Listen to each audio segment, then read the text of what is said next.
Amen. Dear God, we thank you for this beautiful day here in New Orleans and for everything you've blessed us with. Please keep our drivers. Please keep us all safe this weekend and help to have a good, clean, fun race. And please help us have a great show to the audience here and those watching at home. In Jesus' name we pray, amen. In the name of the Father, and of the Son, and of the Holy Spirit, amen. Amen. How about the talent that we have here? And we have a lot of hidden talent in our officials and our staff. Alex, thank you so much for doing that and representing HendrickCars.com. But maybe one of the most talented that we have in our staff and officials is Eric Whitnable from Columbus, Ohio, to deliver the national anthem. Thank you, Ben. Oh, say, can you see by the dawn's early light what so proudly we hailed at the twilight's last gleaming, whose broad stripes and bright stars through the perilous fight o'er the ramparts we watched were so gallantly streaming, and the rocket's red glare, the bombs bursting in air, gave proof through the night that our flag was still there. Oh, say does that star-spangled banner yet wave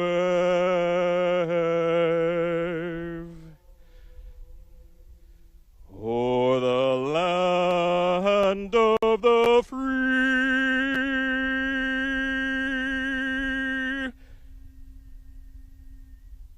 and the home of the brave.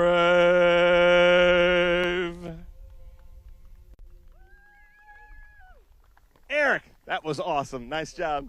So cool to have staff like that that can not only, he's going to be hosting our podiums here all day, but singing the national anthem like that. So we're going to run through this Ligier Junior Formula Championship grid. Driver just absolutely taking off in this series. Gastón, Irazú, all the way from Uruguay. And was on the top step yesterday with the flag from his country. Great driver. Then we come back here to Berg Racing. Berg Racing, the first Berg Racing car, Harbier Das, had some great runs with us yesterday. Really talented driver. Great to have him in the series. Now, this series here, this Ligier Junior Formula Championship, this is actually sanctioned by the SpeedTour organization.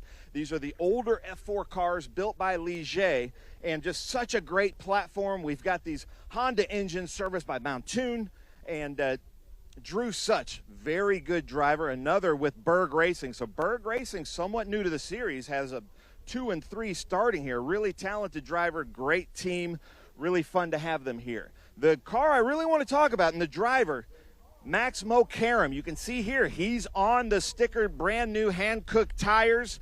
New to the series, he had to start from the rear yesterday, but obviously he had a good time. He's able to start here 4th, but a little bit of an advantage with a driver of this kind of talent going out on the stickers. So what's going to happen when the green flag drops, Max? I'm just going to give it my best, and I'm going to try to have a good race and, you know, push myself to the limit and pass as many people as I can. He said push himself a little bit and pass as many people as he can. Mo, if I can get you in here. So we have Mo, the CEO of Ligier. Talk about this platform here and how much fun you're having. Well, any day of the racetrack is a fun day. These cars are the original Gen 1 F4 cars. Now, of course, last year we moved to Gen 2, but these cars didn't go away. NOLA Motorsports did a great job of creating a junior series. We now call it the Ligier Junior Formula Championship. For the Gen 1 F4 car, full carbon tub, carbon crash structures on the front and rear. These cars were all built in North Carolina. They're the original Ligier F4 cars built in North Carolina. Mountoon engine in the back, and it's a great platform for young drivers coming out of karting, stepping into cars for the first time, like Max you just talked to. I have shoes older than him. But also for drivers who've been here a few years, Drew Zutch, yesterday's winner, has been in this series a couple of years, got his first win yesterday. So it's a great platform for young drivers to find their way into full-size auto racing before then moving on up into F4 US and Formula Regional Americas and maybe overseas like Alex Berg has done, taking his learnings from this series and going to the UK to race similar cars. Perfect. I love it. And like he was talking about, this is a driver development series, and I've never seen a person more capable of that than Scott Goodyear, who's up in race control, but we know Scott Goodyear from the IndyCar races and the Indy 500s, but also in Le Mans, and then he was on TV as a broadcaster doing what I'm doing now for the Indy 500, the IndyCar series for I think 17 years. But his driver development program, not only working with the drivers on track but also off track and media, is second to none. So this is a great place to come and develop new drivers. But speaking of Mr. Cará here, from Brazil, also lives in Woodlands, Texas. This is a three-person team, including the driver. They had to change a clutch yesterday in just about an hour. So unbelievable hustle from them. I need to mention Tenuta Fopa, Ambrosi Wines, Work Hub. Then we're going to come back here. Cash Felber, one of our new drivers representing Town Hall, Phantom Fireworks, Bio Longevity Labs. But he and his twin brother Roman out here, very fast. They're big sim racers, so we're going to expect a lot from them. I've heard really good things. We come back here again. Ava Hansen showing you the heart there. Ava Hansen all the way from Wisconsin, but I think probably the fan favorite livery in this group. Great to have her out here. She's showing us some fantastic speed. Then Argentinian, we have Augusto Pachetta with Scuderia Buell. Always some very beautiful cars. I want to talk about here the Bruno Maquinarius, the sponsors here, the jeweler he has here. So just really cool stuff. Roman, I can see that his camera's going. We're going to be posting some of this stuff on our own social media, so look out for that. This is Cash's twin brother. Now, we talk about the driver development and the discipline. Both of these drivers are third-degree black belts, and so you know it takes a lot of discipline to do that. They spend a ton of hours on the sims. So even though they may look like they're not up there in age, the experience that these drivers have all throughout the series is unbelievable with the advent of simulators and things like that. So they do have a lot of seat time, just not with actual hand-cooked tires on the track. And those are the things that they want us, the drivers, to get used to in this driver development series, the first rung. Luca Day, all the way from Canada, the brightest car in the bunch with Zempirium here, Zempirium, and the Road to Racing. So this is a Canadian Motorsports Amateur Athletics Association. Great to have him out here. And then if you don't mind, we will walk to the back. The safety car is going out, but we're going to try to get to these back drivers here. Josh Griffith with Jensen, the other car on stickers, didn't get to go out. They had some floorboard issues yesterday. I spoke about this yesterday. He's only been racing for 2 months. So doing really, really well. But you can see here he's got the sticker tires going out. Michael Fatuta, we talked about him, from basically New York City. We don't see that often in motorsports. Great driver, having a lot of fun in JFC, but also a professional trumpet player, jazz trumpet player. So like I said, we have a lot of talent here in the paddock. Kelsey Pinkowski, very fast driver. Her suit matches the car. I love seeing that.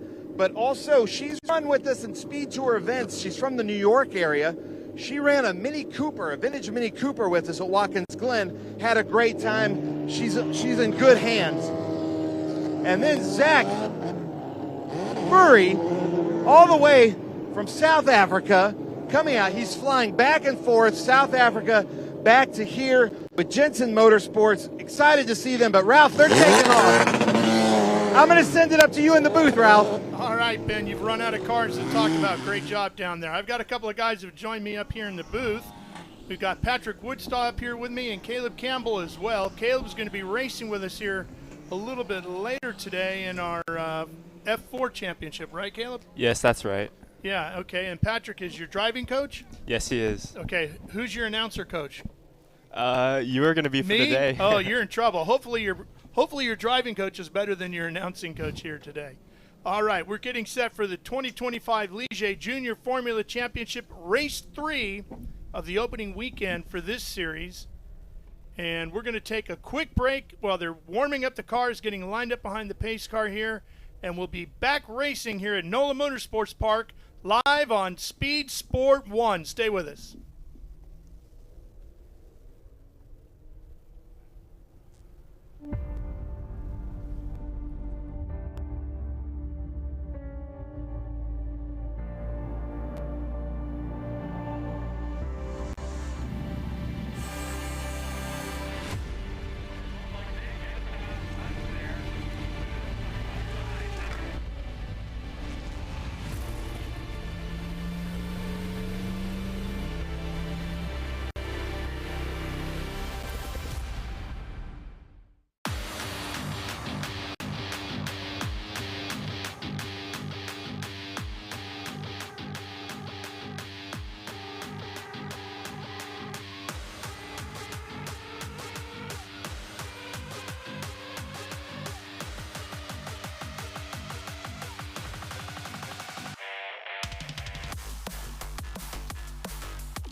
Rev up and get ready for race day with Mission Foods. The world's best racers and tastiest products come together to make every race delicious. Fully loaded tacos, fast wraps, piled high nachos. Whatever you crave, Mission will help you be race ready with easy-to-make recipes that will take your race day to the finish line. Keep your racing delicious and enjoy all the mouth-watering action. Brought to you by Mission Foods. Too fast, too tasty. Back here in NOLA Motorsports Park, getting ready for the start of our Ligier Junior Formula Championship event for today.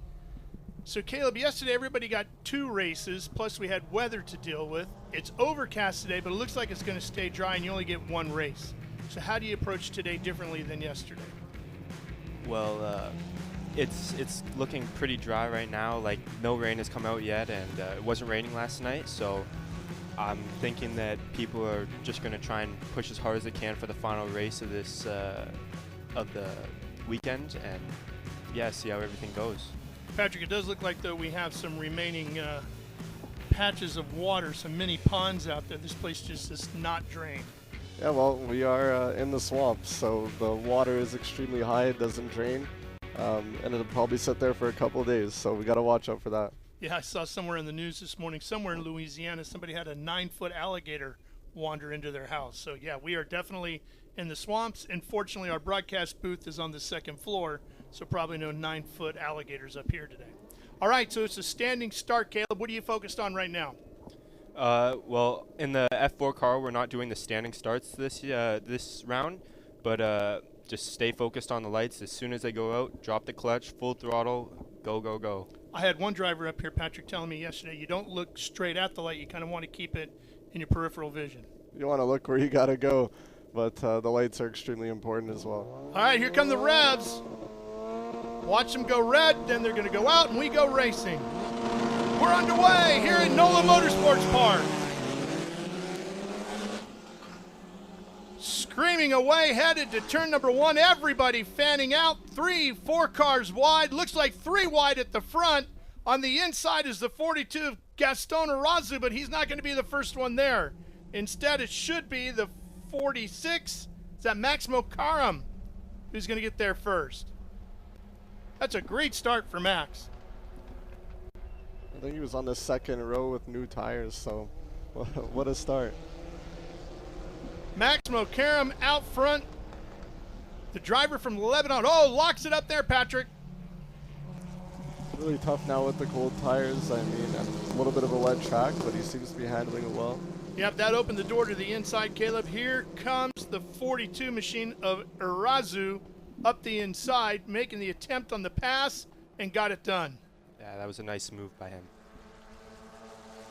Pretty wet coming off that corner there. You got to be very careful, don't you, Caleb, dipping the wheel there? Yeah, you want to be careful on the exit because there's a little bit of water there, it looks like, so don't want to get loose there. Looks like Doss running there in third position right now. That's Harbier Doss in the silver with the blue, and then Such behind him. Such has moved up into position here as well. Looking to the inside. Nope, that's Such is actually 2 cars back.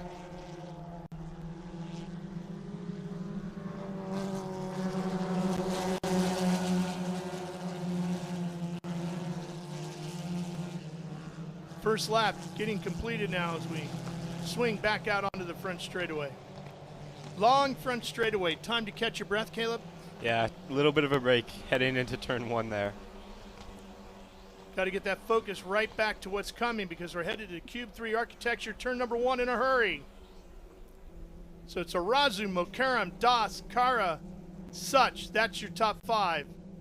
Then Felber, Pachetta, Felber, Hansen, and Day rounding out the field in the top 10. This is the best battle right here. This is Cará and the 23 of Doss. Cará trying to make a move here and move up a spot. That's a fight for third. Well, that's tight racing through there, Patrick. Yeah, these cars are amazing. Tons of draft, easy to race. I mean, I think we'll see a great battle as all race. Cará was really able to make something happen on the outside there, hung with it all the way through that corner, takes over the position and moves up to third. Daniel Cará from the Woodlands area of Texas, and that Cará Origin Motorsports. I think given a couple laps here for Mokaram to get the new tires going, he might be able to close the gap, so we'll have to see that. How long does it take for these Hankooks to heat up, Caleb? Well, if you're on the out lap, if you're able to warm them up very good, then you can get them going pretty quickly. I'd say about 2 or 3 laps, but yeah, once Mokaram gets those tires up to temperature, he'll be fast for sure. Again, you're watching our Ligier Junior Formula Championship race number 3 here at round 1 of the 2025 championship season.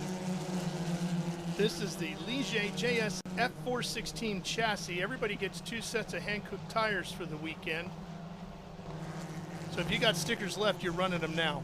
Yes, I got a set of stickers left, so I'll be running them today. How much of a difference will the stickers make over the scuffs? Honestly, I think it's going to make a very big difference. I think I was the only one that used the old tires yesterday, so hopefully we will be really fast today. Mokaram gets hung up on the outside there, got up over the curbs, and he has 2 cars passing him here, and that's Cará and Doss both getting around him. That's going to cause Max to lose 2 spots, and now it looks like Such challenging him on the outside as well. That great start from Mokaram going away quickly, and this battle for second is a good one with Cará and Doss. Cará in the 10, that's the white with the yellow striping. Doss in the silver with the blue. And then Doss's teammate Such right behind him with the silver and orange stripe.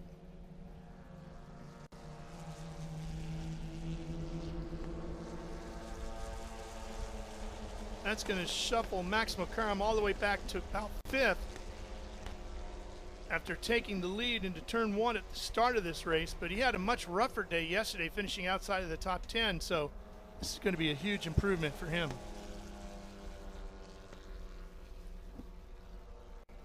Meanwhile, out front, Gastón Irazú opening up a pretty nice lead here.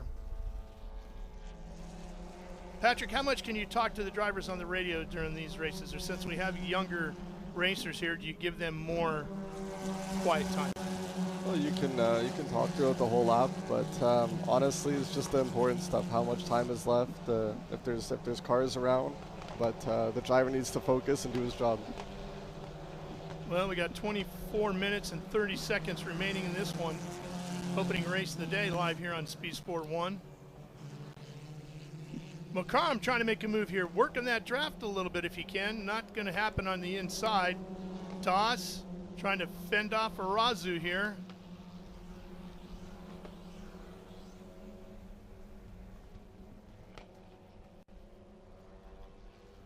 Gastón Irazú working the outside here. That white, black, and yellow machine quickly becomes the inside, and then there's Such and Mokaram behind that. And then Pachetta. Next group is now caught up to this top, what is that, second, third, fourth, and fifth. Now all of a sudden we have Pachetta, Felber, and Felber, and then Hansen, Eva Hansen, at the tail of that group. So that's basically second through ninth all running in. Oh boy, getting real loose in there. What happened in there, Patrick? Just got a little bit on the curb and it's still wet, but beautiful save from Cará, I believe. And yeah, they keep racing. Huge pack of cars here in our Ligier Junior Formula Championship, opening race of the day. We can get second, third, fourth, fifth, sixth, seventh, eighth, and ninth. Ninth is the blue car there. That's Eva Hansen. Moves being made on, looks like almost to the inside. Behind Mokaram, Felber getting around Pachetta. And that is Cash Felber in the 11. And Roman Felber is in the 73. That's Roman right there. They have switched. They're now 7th is Roman, Cash in 8th. Here's Such looking to the inside, going into Cube 3 Architecture, turn number 1. Nice move there. Worked that long straightaway to perfection, didn't he? Yes, he did. I think Irazú is liking this fighting he's seeing behind him. He's building a bigger and bigger gap. Yeah, 6.3 seconds now between Irazú and Cará. 1:51.1. You like that time, that pace? He's doing a really good job. He's almost a second faster than the next best guy, so I think he's nice and comfortable up front.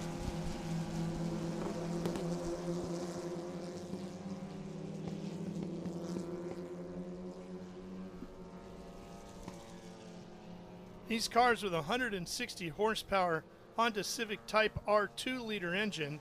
It's normally aspirated, no turbo. Serviced and engineered by the folks at Mountoon, 160 horsepower.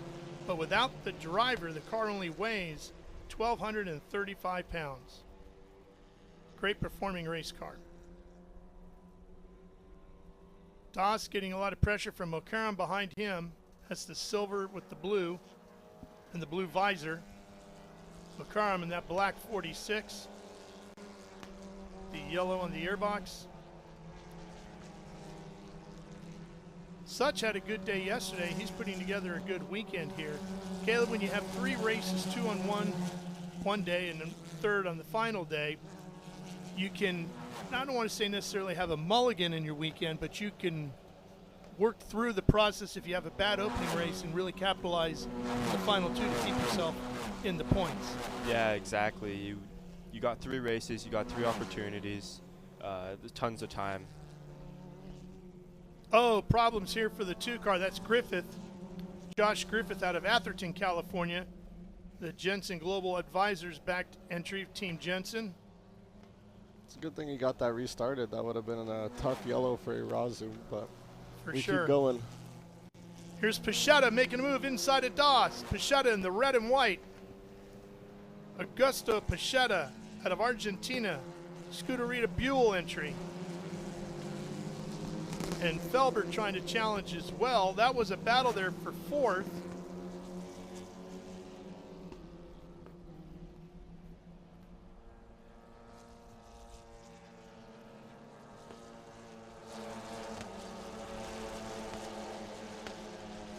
One good thing about that puddle right there on the exit of the corner is you should be pointed straight at the time that you hit it, right?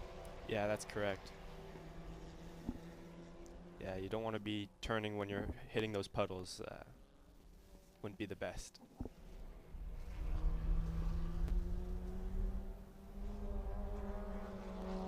Looks like got a little bit of damage to the 73 on the front wing there. Hopefully that stays on. That would be Roman Felber. That's the black with the red right there. Oh yeah, you see that left end plate.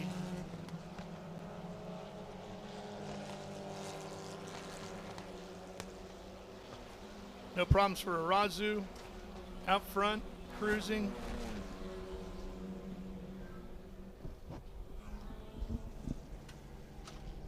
There's Such and Mokaram.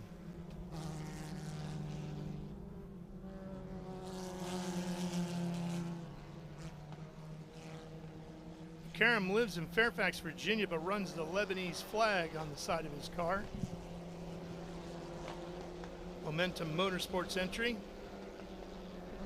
There's a good look at the gap. First to second and on back. The big pack of cars has started to stretch itself out a little bit.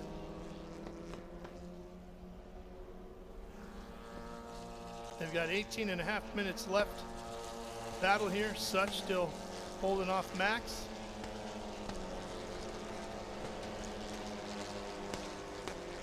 These championships, Caleb, all pay a scholarship up to the next level. How big is that for a young driver?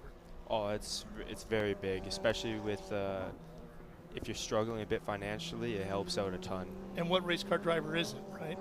Yeah, everybody's exactly. struggling financially. Exactly. Everyone's looking for sponsorship, so this is just, it's very good for the series. Helps the drivers grow.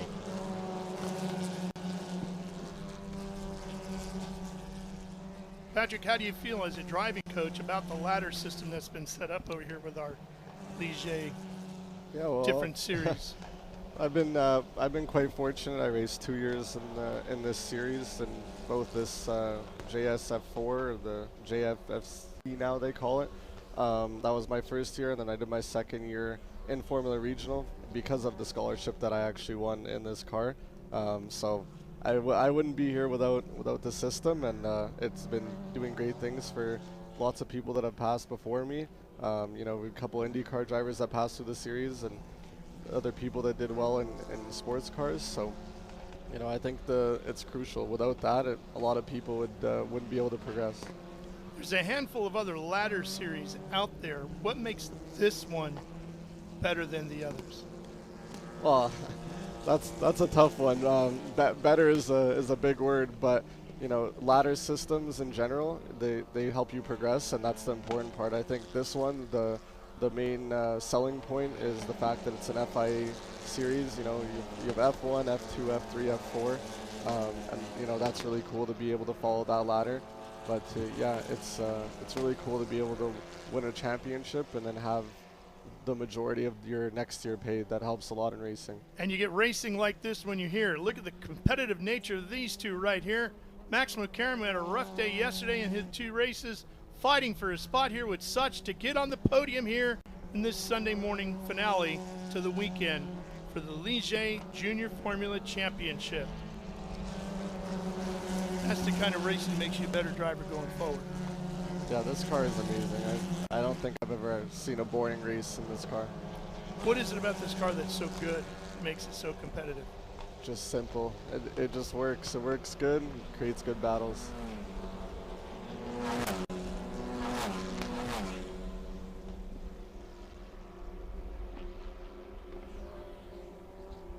Karam on the outside going into 1. It's going to get around Such. That's a pass for 3rd. And now Such has to deal with Doss as they battle over 4th. Doss looking inside of his teammate, making the move down into turn number 3.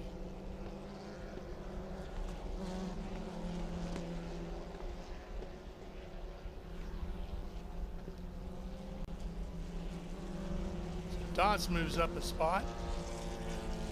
So it should be Irazú, Cará, Such, or I should say Irazú, Cará, Mokaram, Doss, Such, Pachetta, Felber, Felber, Hansen, Fourier. That should be your top 10. Such tipping the wheel there. Are the edges rough around here, Caleb? Do you have to worry about cutting one of those hand cooks? Like you mean on the curbs? Yeah. You can honestly hit a bunch of curbs here. Some corners that you shouldn't, but there's definitely some curbs here that I smash over. I think I saw some hand signals between these two. I'm not sure if they're teammates. That would be the 23 and the 28. Yeah, that's Doss and the 23 and Such. He was waving at him, telling him to push him or something. Those are the 2 Berg Racing entries. They are teammates. So maybe, I think they can close the gap here to Mocker, and maybe if they work together.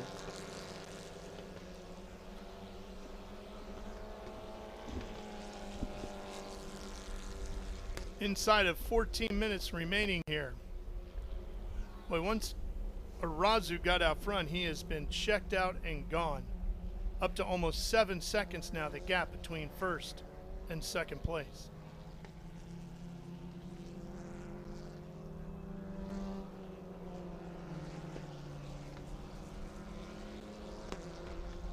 You see Pichetta there in the white and red, trying to catch up to Such as they battle for fifth. Trying to keep Felber, Cash Felber in the 11 behind him. Oh, one around here, Josh Griffin. That's his second spin today, the driver out of Atherton, California. Tough getting out of that wet grass, isn't it, Caleb? Yeah, it definitely is. I got beached yesterday in it, so yeah, it's very, very hard to get out of. He's very lucky to be able to get out of. Well, I'm sure Gastón is very appreciative of that, so we don't get the yellow. Irazú stays out front with a 7-second lead. Hearing from the drivers, you can run these S's flat all the way through. The first one is a little touch on the brake for the F4 car, and then the rest of it's just flat out all the way. And then where do you brake next? Next brake would be turn 15, I believe it is. Headed into the final corner. Heading into the final corner. Brake at the 2 board and just throw it into the corner. Yeah, this track is pretty different to most. It's kind of like a go-kart track. You just carry a ton of speed, jump over the curbs, slide a little bit even. Just a really fun track to drive. Caleb, how is your championship shaping up here? Well, the first race, I ended up getting a hit from behind, and it took my race out for me. So yeah, that wasn't very fun for me. And then race 2, I think I finished 5th. So looking forward for race 3 with new tires. So you're from Cambridge, Ontario, Canada, outside of Toronto, I take Yeah, it? an hour outside of Toronto. Okay. Towards Mosport? I'd say I'm about 2 hours from Mosport. Yeah. So that'll be your home track? That would be my home track, yes. Good place to call home. Exactly. Never driven there before, but I'm looking forward to it this year. Well, I think you'll enjoy that one, huh, Patrick? Yeah, I mean, I'm from Montreal, but even for me, that's a home track. So. Are you guys allowed to talk? I mean, yeah, of course. No, Canada's an amazing place. Yeah, the lots hockey, of nice that's got to be a pretty big line between those two cities, right? Yeah, lots of things. I mean, where I'm from, we speak majority speaks French, and then the rest of Canada's English, but it's not a big deal. Canada's a great place. No, Canada's fantastic. I was just thinking about the hockey teams. I know those are huge, passionate rivalries up there. Been to both cities, enjoyed them tremendously. Pichetta trying to hang on here in the red and white, trying to catch the backside of Such. Pichetta can get there, Gusto. He could find himself all the way up to 4th and get past Doss as well. And there's your race leader who's been out front since almost the drop of the green flag, or the lights going out. Took the lead away fairly early in this one and has led every lap since.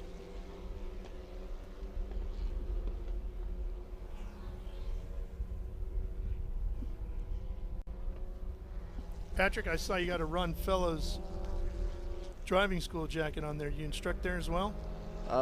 Not yet. Maybe this year. But Ron is actually one of my coaches and a mentor of mine who helped me get through the last 2 years of racing, actually. So, great friend and great mentor. So, gotta represent with the with racing school. Got his name out there, even though most people know who Ron Fellows is. Yeah, I know. So. It's pretty hard not to know who Ron is, right? Especially if you're a Corvette guy like me. Ron is a good friend, a great racer, and that is a tremendous school out there. I've been through it. It's tremendous. They do an awesome job. As well as owner of Canadian Tire Motorsports Park. Yeah, exactly. All right, Such starting to mount a challenge here, Caleb. He's closing back in. He's within a car length of Doss. So what are you trying to do now? You got to stay flat through these S's, right? Yep, and I'd be setting up to pass right there in that corner. Right there. Right here, coming down this straightaway. If he has the momentum, then I would send it. Got a little bit of a bounce going to the inside there. That might take away a little of that momentum. Yeah. I'd be setting up to make sure I had a good exit coming out of this last corner so that I could potentially pass heading down the straightaway here. Let's see if he follows your advice as we look at the 11 of Cash Felber in 7th. All right, well, Patrick and Caleb, I know you guys got to run because, Caleb, you got a race coming up. Thanks for coming by, and best of luck in your event. Yeah, thank you very much for having us. Okay, we'll see you soon. Here's that battle still continuing. Not able to get it done the way Caleb suggested, so Zutch is going to have to follow him around a little bit longer.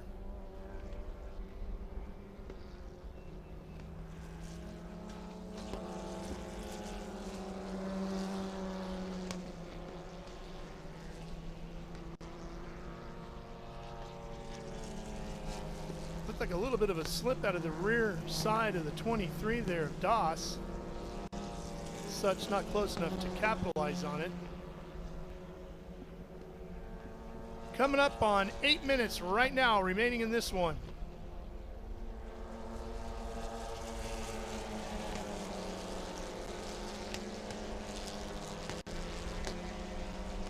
Such closing back in again, right on that rear end of Doss.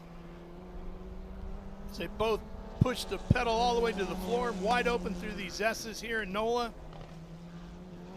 Doss looks like he's slipping the rear end of his car around still. Maybe those hand-cooked tires starting to lose a little bit of grip. These guys have been pushing them very, very hard now throughout the entire distance of this race. Only 2 sets of tires for 3 races, so you've got to manage your tire life. It's a big part of this Ligier Junior Formula Championship. Here comes Such looking inside as they head to Cube 3 Architecture, turn number 1. And he's past Doss. Such will take the position away and move to 4th.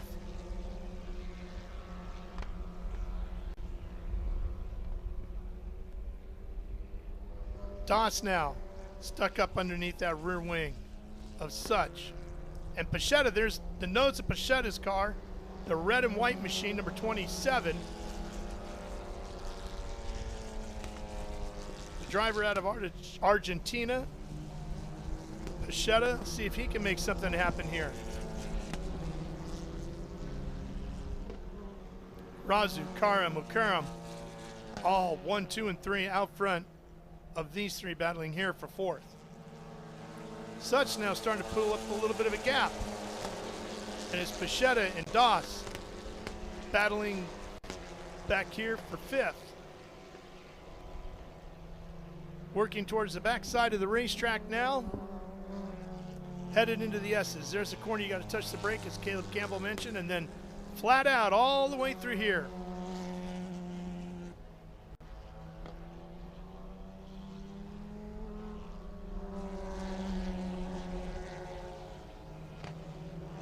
Not going back for the brake again till you get to the final corner, which is coming up here.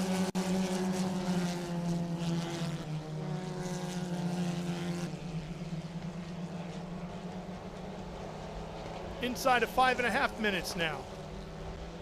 And with lap times taking 1:50 plus, it's probably going to give us 2 to 3 laps remaining.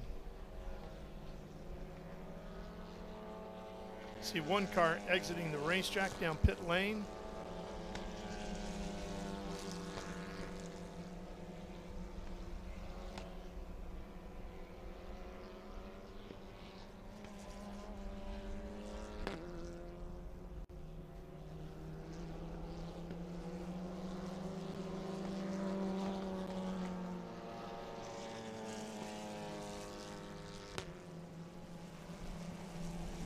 Patrick was talking about some of the different drivers that have come through the series here. Quite a few have raced in the different formula divisions with our lattice system here with Ligier, and moved on to IndyCar, IMSA, Indy Next.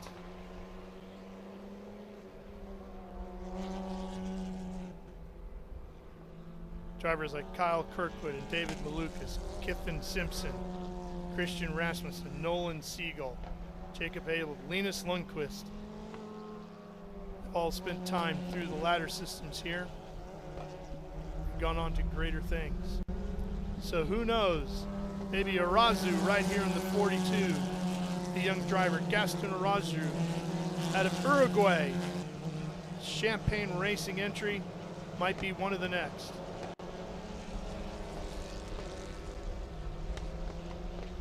He's certainly done a great job here this morning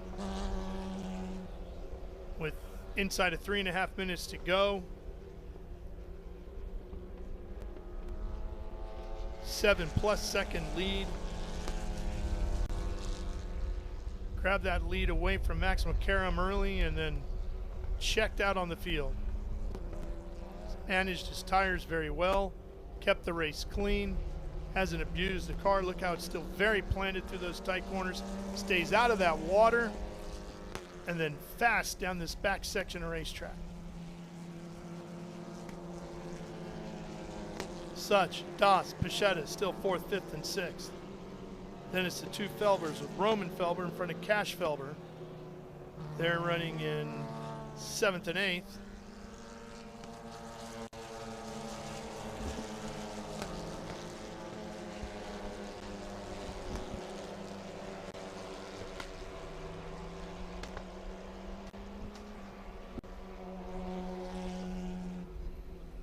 Inside of 2.5 minutes, and this race, by the way, if you haven't noticed, has stayed green from the very start when the lights went out. Hopefully, all the way to the checkers. We've got 2 minutes and 14 seconds to confirm all that. Hopefully, that's not the announcer curse. There's the white flag. We got one more to go for Gastón Irazú.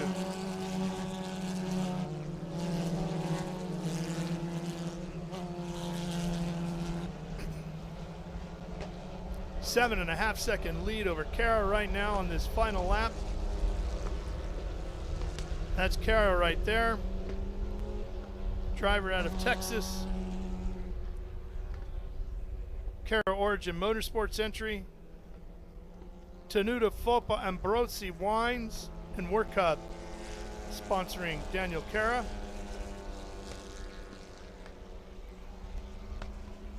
The Champagne racing entry of our leader Gastón Irazú.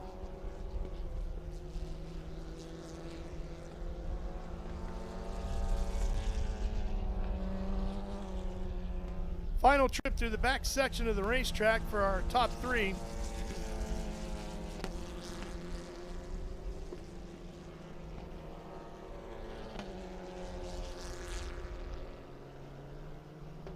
It's been a great weekend for Gastón Irazú. Had an excellent day yesterday, putting together another one this morning here, and he is really setting himself up for this 2025 championship.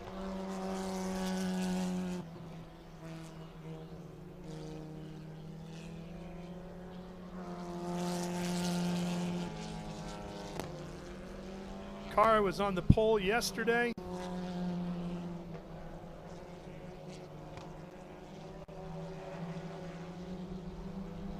Checkered flag waves, and Gastón Irazú takes the win as this race goes from lights out to checkers, green the entire time. Fantastic event for our Ligier Junior Formula Championship, as Cará will finish second. Mokaram with an outstanding run today, complete his weekend with a podium finish. Such beats his teammate Das to the line for fourth. Pichetta will take sixth. And then it's Roman Felber over Cash Felber with Ava Hansen finishing behind them, and then Fourier rounding out the top 10.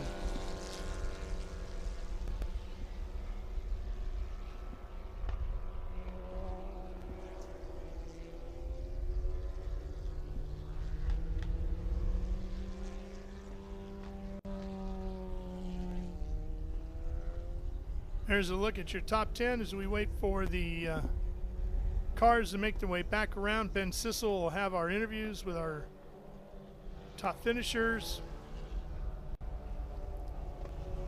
So Gastón Irazú taking 2 wins on the weekend, and Such taking 1.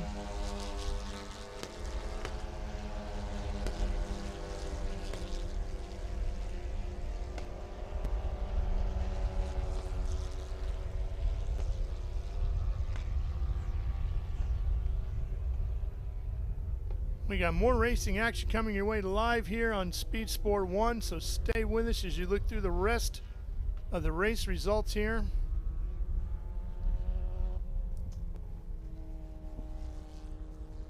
Coming up next will be our F4 US Championship, hotly contested division there.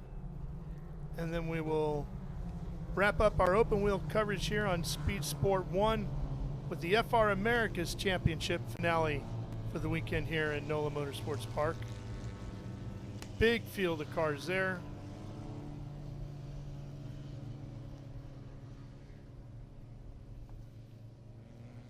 And the field has now exited the racetrack and is making their way to the paddock. Top three headed to winner's circle.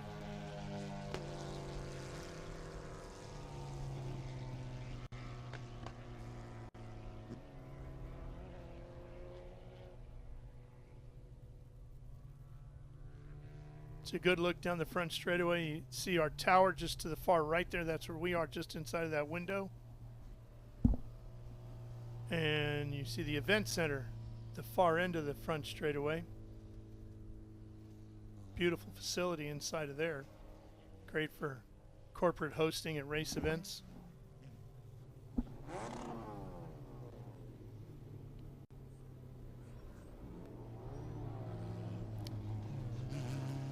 Gastón coming to a stop, unbuckling, and will soon be celebrating a big victory here.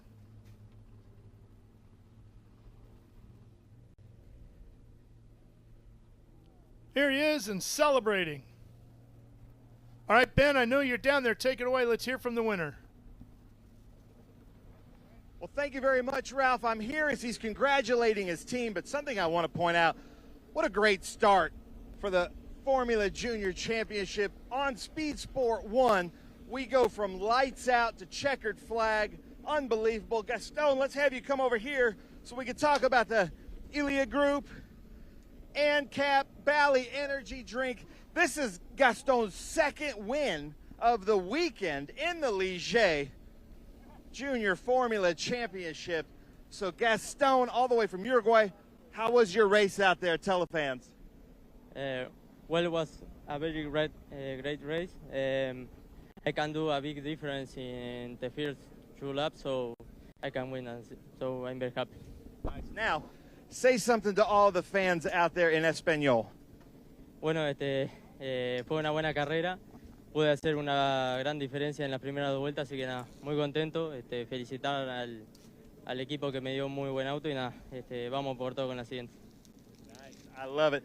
The Ligier Junior Formula Championship, Ralph, truly an international driver development program. Back up to you in the booth.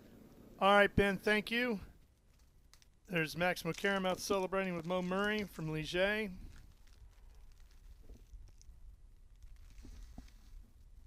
Coming up next here on Speed Sport 1 will be live coverage of the F4 US Championship. We're not doing the hero shot. Highly competitive series. That'll be up next, so don't go away. Stick around for that one. As soon as they complete everything in the winner's circle area, our podium finishers atop they will the podium, be and right back here for the folks on our for stream. more. Let's have a round of applause for our top 3 finishers.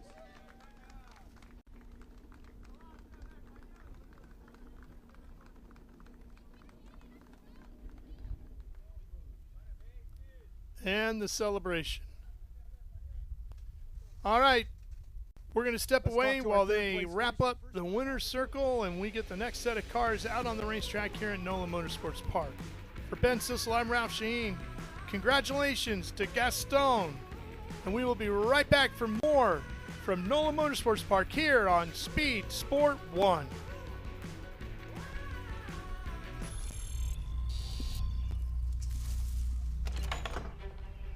Yes. Hon, the WeatherTech's here. WeatherTech is the ultimate protection for your vehicle. Laser measured floor liners, no drill mud flaps, cargo liner, bump step, seat protector, and cup phone. What about my car? WeatherTech.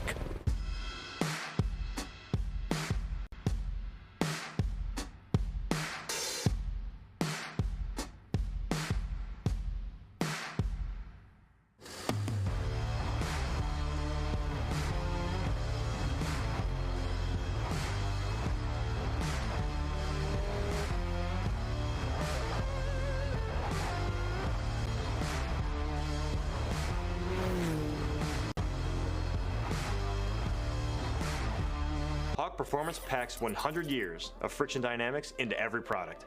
Backed by Carlisle Brake and Friction, the world's premier innovator of industrial brake and friction components, Hawk leverages R&D tools and motorsports experience to deliver uncompromising performance on the street. There's no reason to settle for less. Choose pads that are race-proven and street legal. Find the Hawk Performance brake dealer near you at hawkperformance.com.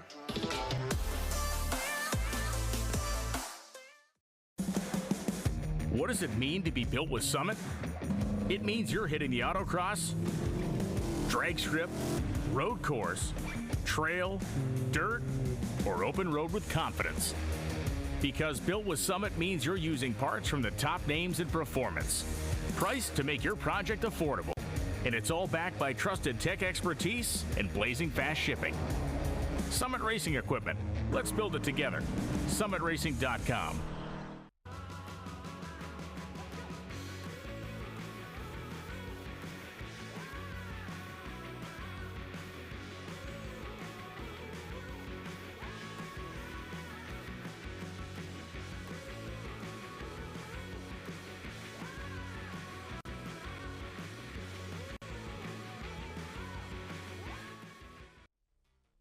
My name is Titus Sherlock. I race in the FR America's Championship for Crosslink Motorsports. It's really, I think, one of the best series to come out and try to develop yourself and get wheel to wheel with guys that are very good as well. It's very competitive, so it's a great series to be a part of.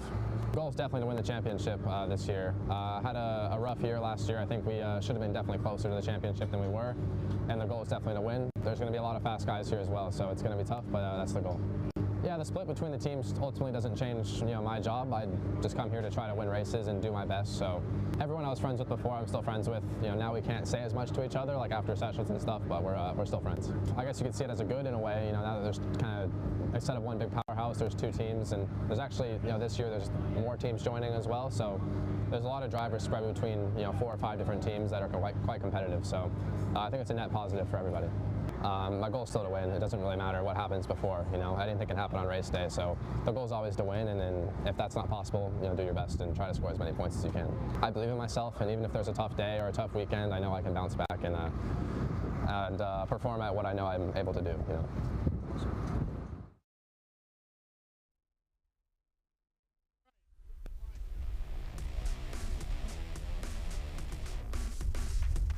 Never been here, just about 15-20 minutes out of downtown New Orleans off of Bourbon Street, out in Avondale, Louisiana. And we're going to head back down into the paddock area and find Ben Cissell once again. Well, thank you, ladies and gentlemen. I'm here at the grid at the NOLA SpeedTour, but this is the Formula 4 United States Championship. The grid, this brand new Ligier chassis representing Formula 4 with the new halo, a little bit different aero packages than we've had before, but this is our P1. Alex Popow really going for it here this weekend. We were talking about he was in the hospital Tuesday night with food poisoning, had to drive here about 15 hours to come in. So Alex, everybody wants to know, you were so fast yesterday. Are you at 100% yet? How you feeling? The pace we had yesterday was really good. I don't know if we're at 100, but we're definitely feeling good, and we're going to try and give it our all. Nice, I love it. We're going to try to give it our all. I need to mention the Majestic RV, LuxuryRVHire.com, and Dr. Michael Thompson. Now, Cooper Shipman over here with Kiwi Motorsport, very fast, actually recommended to us by Will Power. I think Will Power and Scott Goodyear got together, bringing in Cooper Shipman from Texas. Super fast driver. Watch out for him to move up through the field. Really impressed with him, not only as a driver, but he also was a guest commentator in the booth yesterday. So that was really cool. Clemente Huerta, all the way from Santiago, Chile, but he was telling me yesterday that he actually likes racing in the rain. And yesterday it looked like it was going to rain a little bit. It didn't, but he's qualified third, very quick driver. So watch out for Clemente Huerta there at the start. Now, this is something that's just bubbled up with the Crosslink team. You can see this is Kekai Hawanio with Anywhere Transport, but it looks like they're having some steering box issues. I saw the mechanics coming in, playing with this section right here.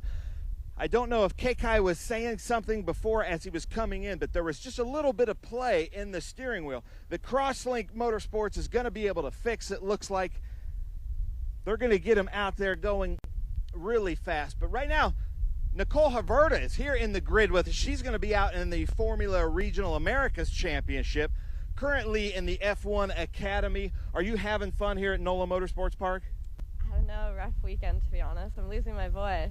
I had a crash in race 2, which sucked. After, you know, a horrible weekend last weekend in China. So just honestly trying to move forwards into race 3. Do good, hopefully. Just have fun too. But NOLA's great. The weather's always horrible, but gonna go have fun. Nice, gonna go have fun. Like she said, she just came from China all the way over to NOLA to race in this race from the F1 Academy. So yeah, a little bit of jet lag too. That's for real. And we have Mrs. Campbell here all the way from Canada, but I'm looking around. This, I think, is the furthest car up front on brand new sticker hand-cooked tires with the LC Racing Team, Camtac Properties, and Legacy Foundation of Canada. So watch out for him to go up. But I want to talk about this Kids Help phone out of Canada. If any kids are out there struggling with their mental health, they can call in Canada a phone number that's not on the car, but Kids Help phone. Check that out. I think that's a very great sponsor and partner here with us. Then the LGK car here of Mr. Grant, all the way from Ireland, ladies and gentlemen. I noticed yesterday that he had a little beanie baby sitting here with the clover on it, so for some good luck. I was seeing him during the last race out there with his bands, exercising, stretching, so look for him to be moving up with Scuderia Buell. Then we've got with the Rays team, the Ty Arbogast, very fast driver out here with us. I'm loving that green helmet. Great to have him out here. Then last on the grid with 8. This grid is going to be growing as Ligier is cranking out more and more of these new F4 cars. Dimitri Nolan with Crosslink Motorsport going out there, heading up the back. But look for him to move up to the front. Now let's walk back up to the front, see where they're doing on Kekai Hawanio, because he did win one of the races yesterday. Again, this is the third round here for the weekend at NOLA Motorsports Park. And it looks like they're trying to figure some things out. You can see the battery box there. We're going to see what Gil's doing here. He's got a hammer and a screwdriver trying to reach in there. Always the worst timing to be doing these things on the grid. They'd rather have found this last night, I'm sure. But that looked like pretty surgical strikes on that hammer. That's not what we're used to seeing in Trans Am with full-on swings. So look out for that, but we're getting loud down here with these Ligier Storm. These are V4 engines. So I'm going to send it up to you in the booth, Ralph. All right, Ben, thanks. As we get ready to go racing here, I'm joined in the booth by the Felbers. I've got Cash and Roman joining me up here. Welcome, gentlemen. You guys battled for what, 7th and 8th in your race, JFC? Yeah, unfortunately I picked up some front wing damage mid-race, so yeah. Any idea how you did that? Yeah, just a little bit of contact at turn 5. Hit Cash over there? No, it wasn't me. Wasn't him? No, it was not him. Did you want it to be him? No. No. That would have been even worse. Okay. All right, guys, so how was the racetrack out there? This is you guys are the first race of the day. We've had challenging weather all weekend. How was the track? The track was actually good. It was more the tires because they were kind of old, very old. So you didn't run stickers, you ran scuffs? No, I think most everybody ran scuffs in that race. Still some challenging spots with water, or is that all pretty much gone? All the water's gone. It was like a little bit on the exit curbs, but that's it. Okay. Yeah. All right, well, we're getting ready here. The cars are going to be rolling off here in just a minute, so we'll wait for that, take care of some business in between, and we'll be right back to NOLA Motorsports Park.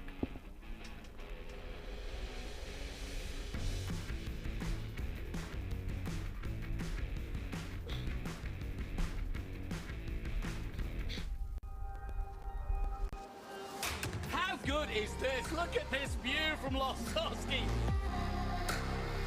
It brings all my fans, it brings the audience into the car with me. Speed turn, 140-mile-an-hour entry speeds.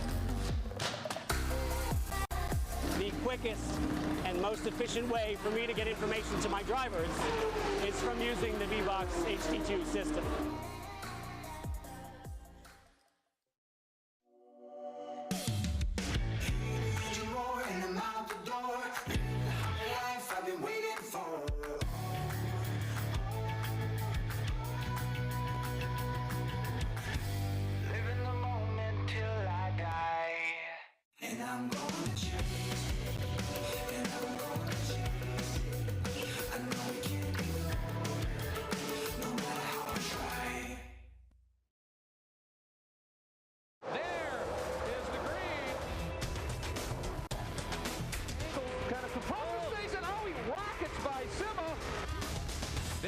Said. One of the ways you overtake here at Sebring is really good in the braking zone, like this one right here.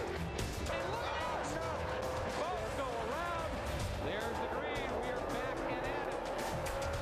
Watch this. Oh, look out, Miller, look out.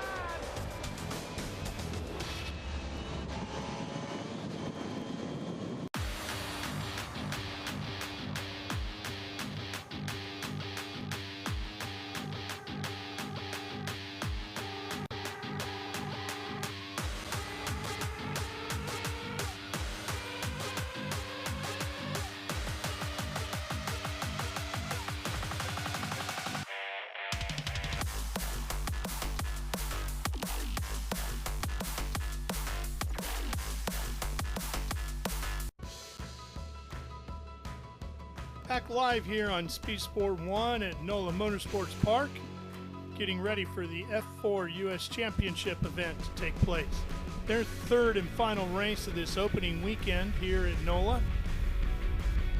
On to Road America next, right guys? Yep, Road America. How do you guys like that place? I have not been there. It'll be our first time there. First time? Happy for you, Cash. But it looks like a really fun track. So. What's that? It looks like a really fun track. It is a fun track. Yep, first time. Okay. Yeah, no, you guys are going to love it. Great track, very challenging. It looks very fun. Long front straightaway there too, just like here. This front straightaway is so important, carrying a lot of speed out of that last corner, right? Yeah, the draft is pretty good coming out of there, so if you can get a good exit, you can get him at 1. How close do you have to be to the guy in front of you to really feel that draft come into play? Like 5, 10, 6 tenths, maybe 7 tenths back. And so pretty close. Yeah, pretty close. We're in that tower right there on the left side of the screen. Cars just behind us to the right. In the back paddock area in the false grid, and they'll be rolling out here in a minute. See the Janetta Pace car out on the racetrack awaiting their release. And we're just about set to go. Looks like Scott Goodyear has just given the okay to turn them out. And here we go. The F4 U.S. Championship rolling away. Much different sound to the engines in these. Yeah, there's a lot different sound. They changed a lot with them, I think. I have not tested one yet. Haven't had a chance yet? Not yet. Working on that? Working on that, yeah.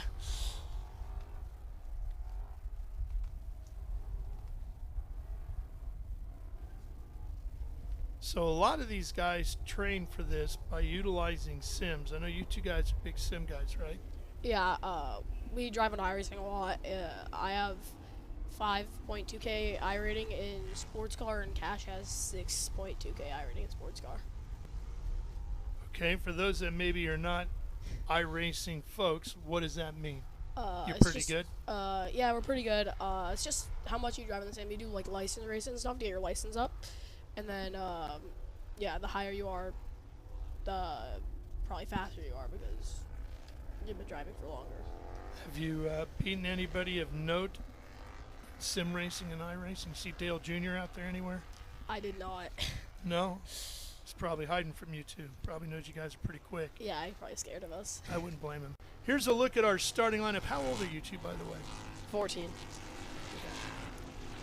Alex Popow, Cooper Shipman, Clement Huerta, Kai Hawanio, Caleb Campbell, Connor Grant, Ty Arbogast, and Dimitri Nolan's going to make up our field. It's not a huge field, just 8 cars, but it's one of the most competitive divisions we have here, isn't it? Yeah, there's a lot of good drivers in there. Alex Popow, he's a really good driver. Cooper Shipman, Clemente, and Kai. Those guys are all really good. They all been in front this weekend. Connor, everyone in there is really good.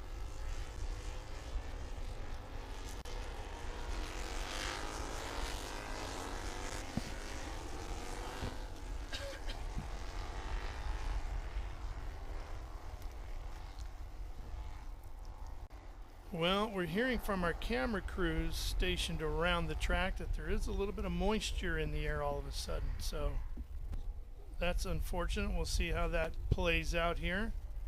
It's been crazy all weekend. I would have told you Friday night that there was no way we were going to turn a wheel on Saturday, because I mean there was just a gigantic blob of green out in the Gulf headed straight towards us.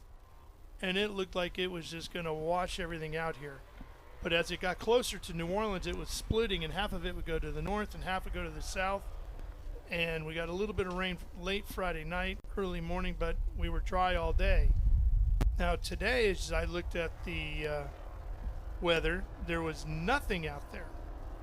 It's completely dry. So to hear that there's some sort of weather out there now is kind of shocking. Just can't seem to get too lucky.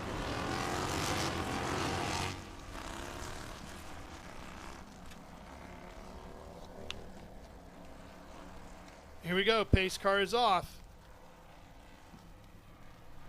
This will be a rolling start, our only one of the day in our open wheel categories.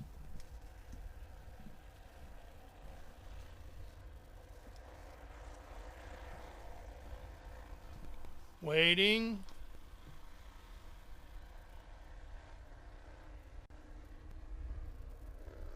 Here come the revs, and we're green, and we're racing. Headed down to Cube 3 Architecture, turn number 1. Popow in the 55. Is he going to be the first one there? He's got a challenge up the inside from Clement Huerta in the 17. But it looks like it's Cooper Shipman in the 14 that's going to slot into second. Huerta is going to be back there in third in that black 17. And then it's the 29 of Kai Hawanio in the orange and black. Pretty good start, fellas. Good start. Dimitri Nolan looks like he had a good start. He's right behind Kai now from last. And Nolan in the other orange colored car with the black. Cooper Shipman right there in the 14 out of Austin, Texas. That's one of those Kiwi Motorsports entries. Strong organization there.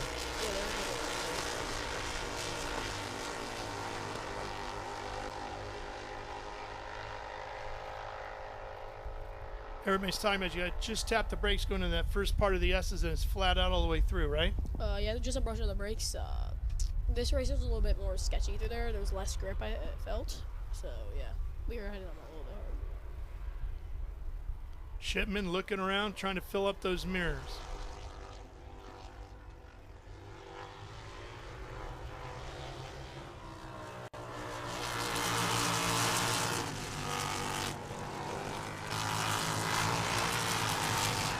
Popow had a great day yesterday. Got to top step of the podium. Looking to double it up here now. You can see him checking the mirrors a little bit, seeing who's behind him and how close. Doesn't have to look far. Shipman's right there. We have a battle brewing here. That's the 5 car of Nolan, and he's being pushed by Arbogast. Ty Arbogast in that 32. the black car.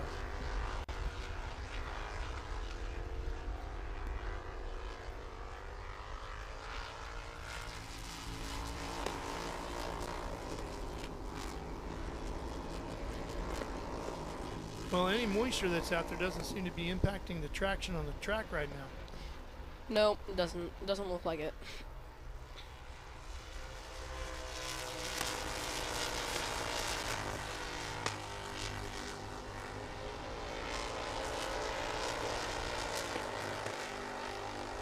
Popow with about a 2 or 3 car length lead right now over Shipman. Oh, around goes Huerta.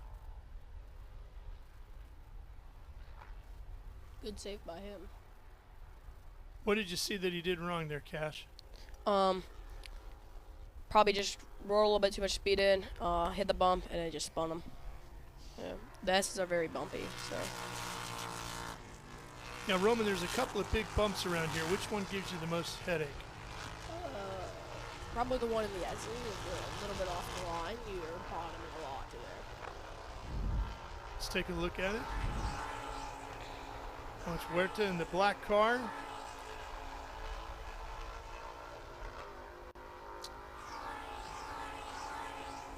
Didn't even take a cone out, did he? Yeah, it was very close. There's a big bump right here as well, right on turn in. Yeah, you gotta turn in pretty early so you don't hit the bumps, and then maybe catch the inside curve a bit. 68 was Campbell, Caleb Campbell, outside of Toronto, Canada.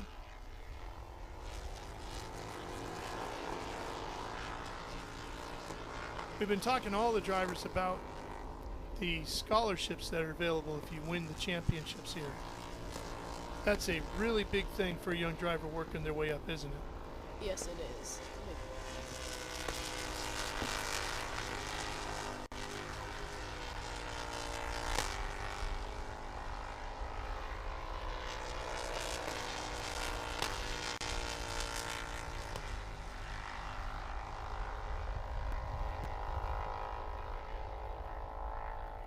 Popow still being challenged by Shipman, but Shipman not able to close in yet.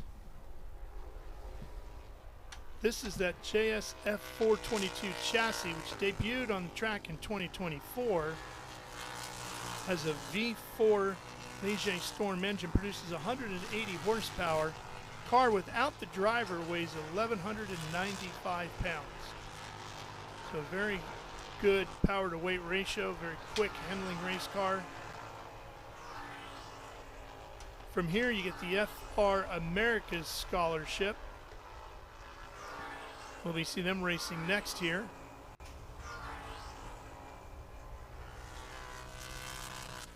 You guys just came up out of the Junior Formula Championship. How big of a step is it going to be from that car to this? I haven't drove this car yet, so I don't really know, but it looks fairly similar with the Halo bar. So your car has 160 horsepower and weighs 1235, and this one, what did we say, 180 horsepower and weighs 1195 without the driver. So certainly quicker.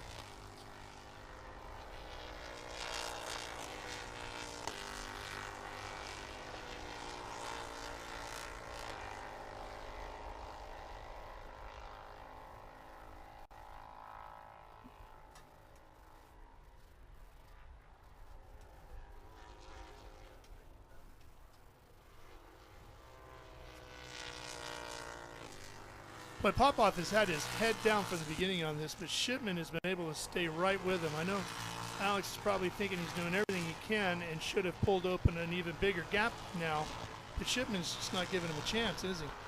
Yeah, Popow is trying to break draft, but doesn't seem to do it.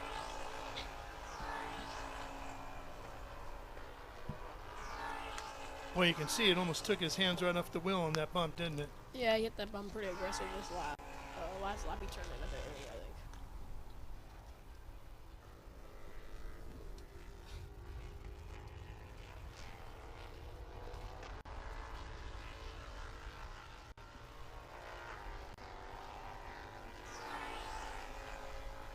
I'm sure many of these names are new to some of our viewers at home watching. Maybe you're seeing this championship for the first time, but Alex's name is actually one that should be familiar to some racing fans.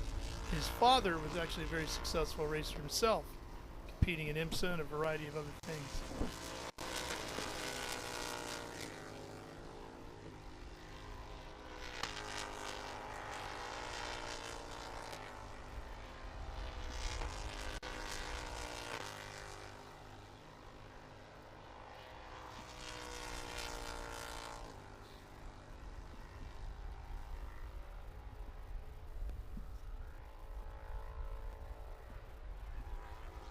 Boy, it looks like Shipman got up a little bit on the curbing there, didn't he, on the inside?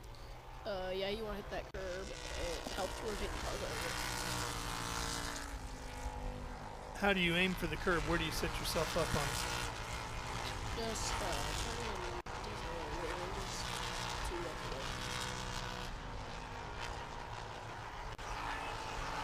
to Down this long front straightaway. Cube 3 architecture, turn number 1. 21 minutes remaining here in this F4 US championship round.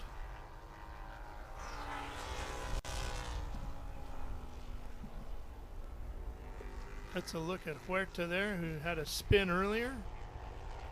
Finds himself in 5th right now. Driver out of Santiago, Chile, and in one of those Kiwi Motorsports entries. And that is Kekai Hawanio,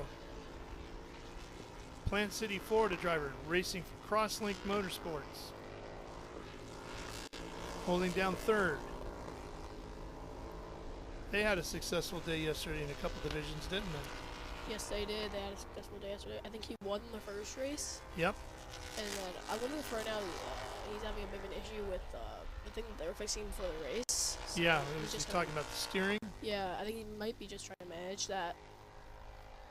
Well, he's doing a pretty good job managing it in 3rd. Yeah, it's going to make for a good points weekend with a win, and if he can finish on the podium here again. Yeah. He was really fast yesterday. See those hands working inside?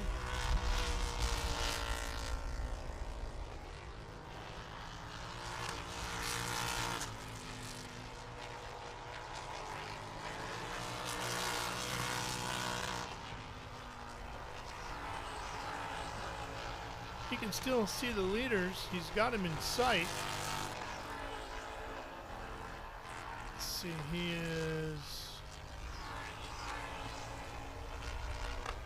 Get a gap here. 6 seconds back.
This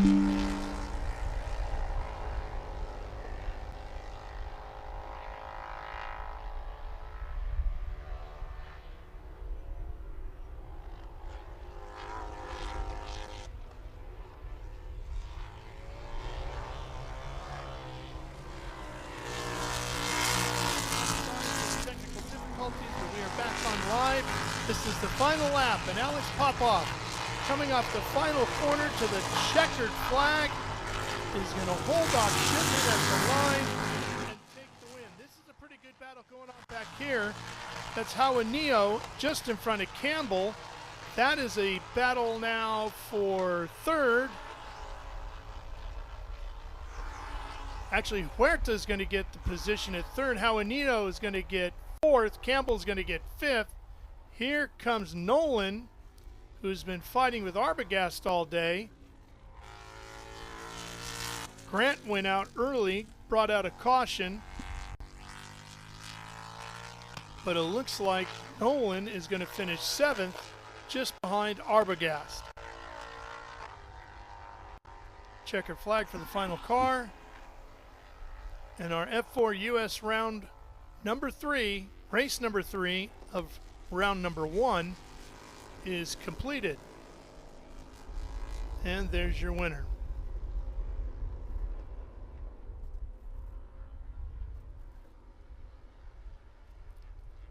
Boy, Huerta in that black 17 went up and down and back up and back down and back up again, didn't he? Yeah. And then he got all the way up challenging for the lead on the restart, then fell back to about 5th and ends up finishing 3rd. So Caleb got in a bit of a battle, so he went through and then they were still battling. Well, that brings back the old saying of never give up, right? Yep. Never know what's going to happen in racing. There's a look at the results. Field of 8.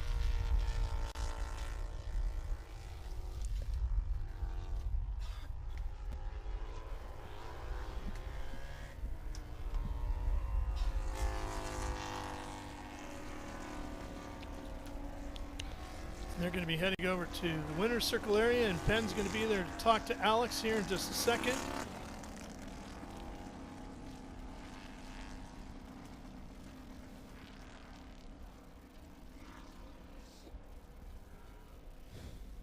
Just the one caution in that event, and one technical difficulty. Yeah. That'll happen. Yep. Well, we got more racing coming your way here on Speed Sport 1 live from NOLA Motorsports Park. FR America's their final race of the weekend coming up. What do you guys like about that series? The cars are fast. They have a bunch of downforce, a lot more power, and they do standing starts. So it's good to see them with a lot of power and doing standing starts. Yeah, the standing starts are pretty cool. Yep.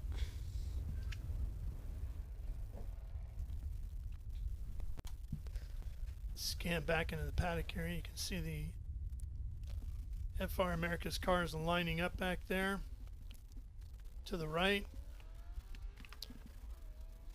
Victory circle will be to the left.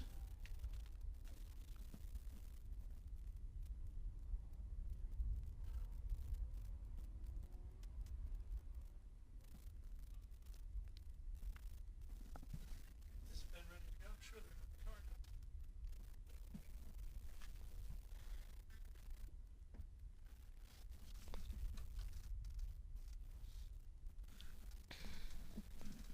Just waiting on Ben Cissell's equipment over there, and we'll be good to go.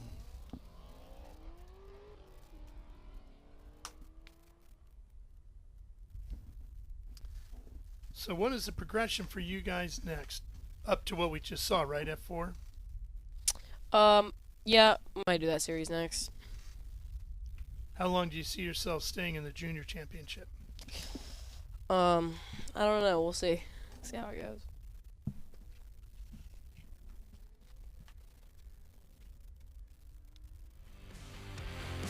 All right, well, we're going to go ahead and step away and take a quick break, and we'll be right back to NOLA Motorsports Park.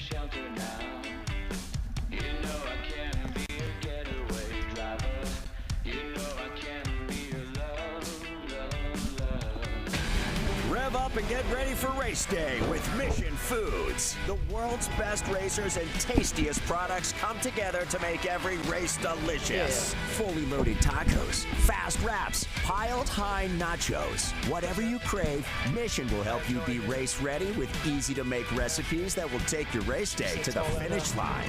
Keep your racing delicious and enjoy all the mouth-watering action. Brought to you by Mission Foods. Too fast, too tasty.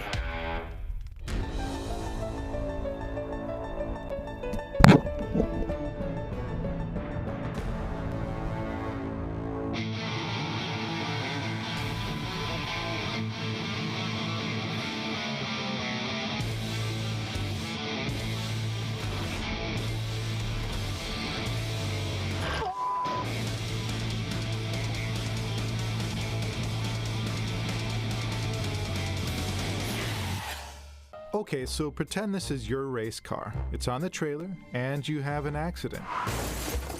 Ouch! At least your truck's insurance will pay for another one? Yeah, not so fast. Standard insurance won't replace your race car, whether it's in the trailer, in the paddock, in the garage, or the repair shop. But at Hagerty, we can protect it for what it's really worth anytime it's off the track. No matter what or where you race, all for less than a set of race tires. Hagerty, let's drive together. What does it mean to be built with Summit? It means you're hitting the autocross, drag strip, road course, trail, dirt, or open road with confidence. Because built with Summit means you're using parts from the top names in performance. Priced to make your project affordable. And it's all backed by trusted tech expertise and blazing fast shipping. Summit Racing Equipment. Let's build it together. SummitRacing.com. Back here in NOLA Motorsports Park, let's go right to Victory Circle. Here's Ben Cissell.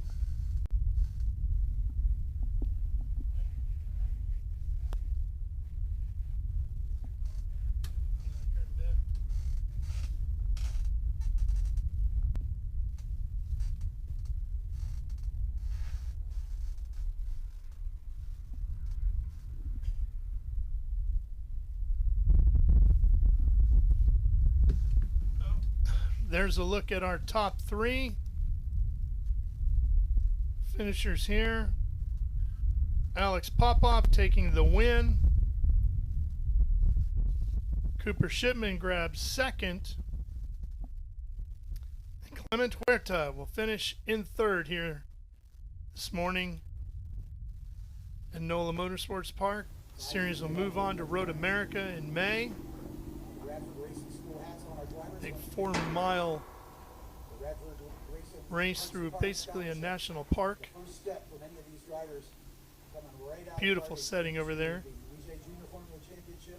Significantly different than what we have here in NOLA, with a lot more trees all around the racetrack here. The trees line the outside edges of the track. Very park-like setting there, and extremely long, over 4 miles in length, and very, very fast.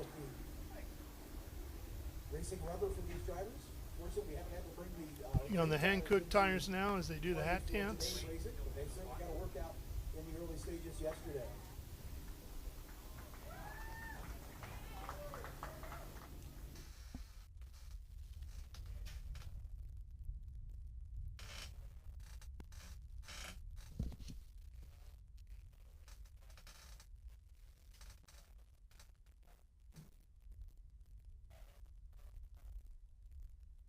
Mulligataway watch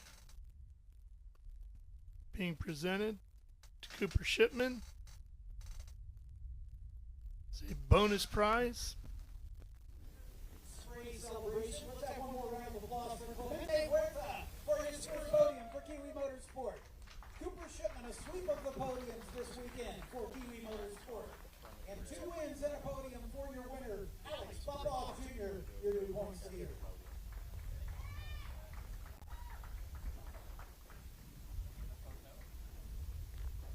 They're getting ready for the celebratory spray here. Pop off? No problem. Yeah, I'm heading back to the podium. Here we go.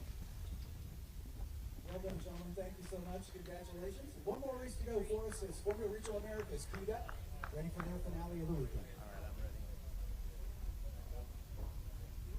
Hey, so before we get going here, Alex Popow, unbelievable. 2 wins on the weekend, our provisional points leader. How was your race out there?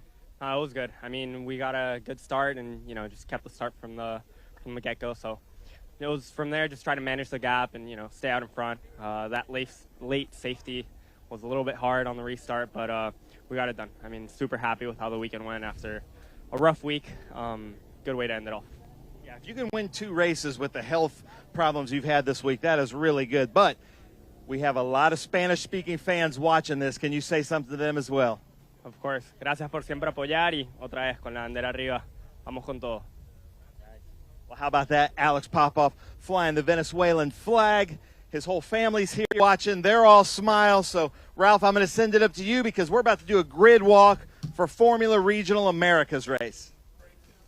Okay, Ben, thank you. Congratulations, Alex, on a tremendous weekend.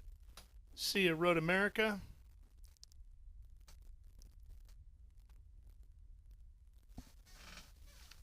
Coming up in our next race, the Formula Regional Americas, is Jet Bowling, driver out of Dallas, Texas, for Kiwi Motorsports. And we had an opportunity to sit down and get to know Jet a little earlier. I'm Jet Bowling. I'm 20 years old, and I'm racing Formula Regional Americas with Kiwi Motorsport. Yeah, second year, obviously, we're hunting for the championship. We wouldn't be here if we didn't think we could win it, so that's the goal. I think Titus Sherlock, you know, he only finished a point and a half behind me last year, and he's here. And I know Bruno Ribeiro, he won some races, and Nico Ambiado won some races last year. So I think, yeah, I had the most points, but I think there's definitely some quick drivers here. So this season, I'm trying to be more aggressive. You know, I've always struggled with that. I'm just kind of a nicer guy, I guess. Smile a lot, and it's, you know, it's hard to be mean on track, and, you know, you got to push people off here and there, get your elbows out. So I tell myself I'm going to be meaner, but yeah, obviously I want to be mean, but I want to win. But I'm not here to ruin any relationships at the same time. My dream has been endurance racing, you know, whether it's IMSA or WEC, something like that. I love the hypercar racing. I love Le Mans. I love Daytona 24-hour. Those are such cool races to me. It'd be such a blessing to win those. But if I can get in an IndyCar, I'll be just as happy, you know. So I think IndyCar, you know, endurance racing is probably my goal right now. Scott's really good at, you know, the race directing part. He almost acts as a coach just for all of us, you know. Just tells us what to expect, what not to expect. You know, when I started first with F4 US, I was really, you know, stressed out, but, you know, his driver's briefings really helped me kind of calm down and, you know, back myself that I know what I'm doing. All the people that go behind this, you know, I know my parents, they're such a big impetus, you know, my coaches, my mechanics, my engineers, I know they travel so far from, you know, whether it's Spain or France or, you know, even if it's down the road from here, you know, they travel so far and they put so much hard work into it. You know, they're working 10, 12-hour days, and I'm the one who gets to have fun driving a car. So, you know, if I can put a smile on their face by doing good, then I'm going to try and do it as hard as I can.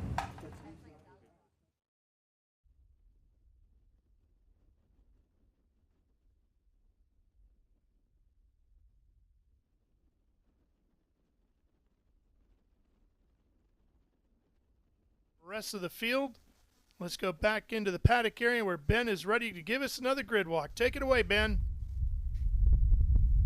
Well, thank you very much, Ralph. Excited to be here. We just heard from this driver, Jet Bowling, with a great feature that was produced this weekend as the start. He's starting up here in P1 with Kiwi Motorsport, Chip Ganassi Racing Development Program. He definitely wants me to mention Bullhorn. Great logo here with the Bullhorn, and then Texas Orthopedic Associates. Jet Bowling, always one of our favorites, did really well last year. This is actually very fitting. Nicolas Ambiado here from Chile finished second in both races. Some unbelievable performances, starting P2. So look for him. I'm sure he's wanting to get up to P1. He doesn't seem to be happy with podiums, and that's the funny thing about this, such a championship mentality. They're only happy when they're on top. Then we heard Bruno Ribeiro yesterday in commentary. He's had a podium finish, very good driver. Bruno from Brazil. Bruno, what's your goal when the lights go out? Is Mario good? Yeah, my goal, of course, is try to win. We'll see how the race plays out. I'm very excited, and yeah, I'm gonna try to win this thing. I love it. And the focus, I always feel bad sticking the mic into their faces because sometimes they're asleep, sometimes they're praying, they're focusing on turn one. I never like to do that. The winner of yesterday's round one, Titus Sherlock, who did really well last year in the Formula Regional Americas Championship, but then went out with an off yesterday. Titus, can you tell us what happened in the race yesterday? Yeah, we were leading the race, and then unfortunately the engine blew up, so I had to retire. And hopefully we can redeem ourselves today. So yeah, if you couldn't hear, those V4s from F4 pretty loud, but he had to retire yesterday.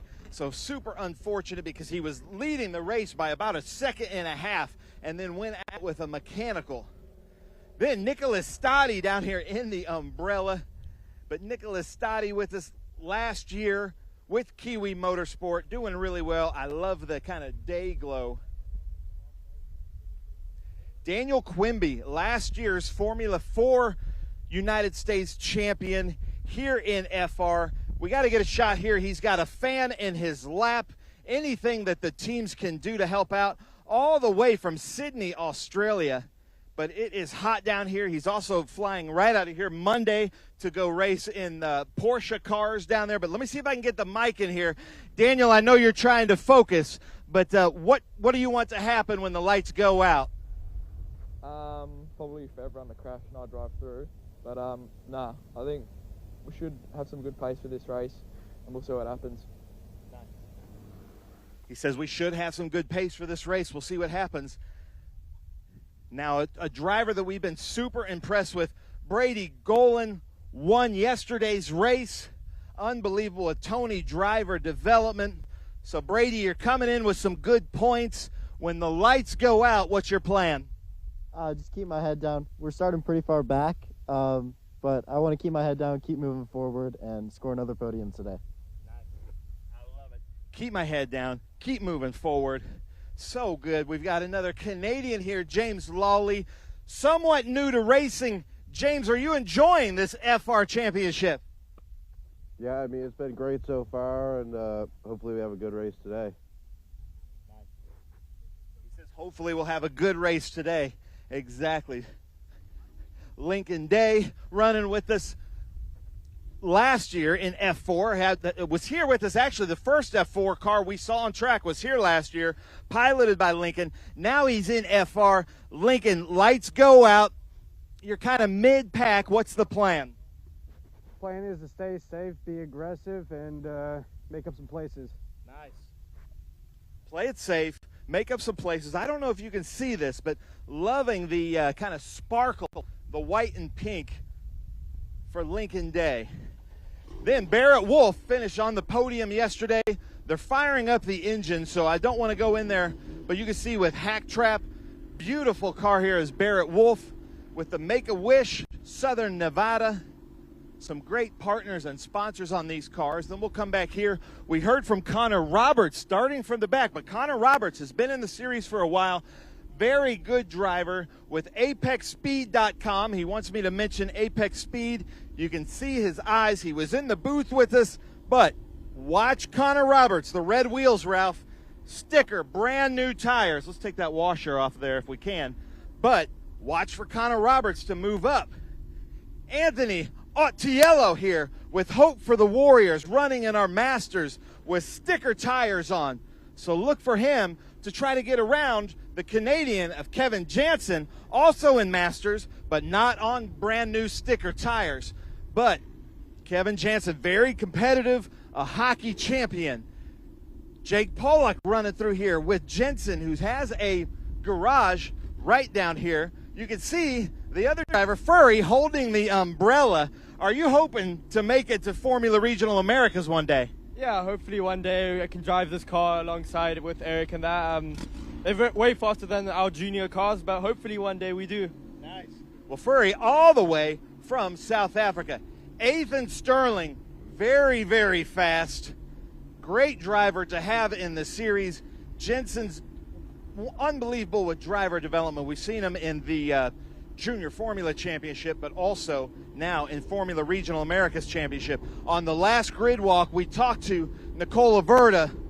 Nicole Averta, she's with Shift Up now, but also she's in the F1 Academy, came from China. She is not happy with what she's been experiencing yet this weekend. Starting from more of the back of the grid than we're used to, always a very fast driver. She's in the F1 Academy thanks to American Express, so look for her to move up through the field. Then the last one, HendrickCars.com. Starting 11th, Alex Benovitz. He gave the invocation to start the day. Very fast driver. He's a sales manager at a Hendrick Cars dealership in South Florida. But if you want a GM product, look at HendrickCars.com and talk to Alex Benovitz, because he can hook you up. And then you could be friends with Benovitz. Well, that is our grid down here. I'm seeing the 1 minute board. Ralph, I'm going to send it up to you in the booth. All right, Ben, thank you very much. So we've got some great young talent that we're getting ready to watch here. In fact, Daniel Cará is going to be joining me for the call. We'll be talking with you quite a bit about the racing and what it's like to move up to the ladder series here with our Formula divisions. But we had a chance to chat with Paul Menard, our Trans Am presented by Pirelli Series champion, about these young drivers in the Formula categories. Yeah, I mean the Formula cars. There's Formula R, there's Formula F4, right? And you look around the paddock, and we're all we're all in the same garage area, same paddock, I guess they call it. These kids are like 12, 13, 14 years. I mean, they're young driving these open wheel cars. Not real powerful cars, but still they're a proper open wheel car. And they're just getting their feet wet at an early age, learning big car experience, coming from karts to a rear-engined car. I've driven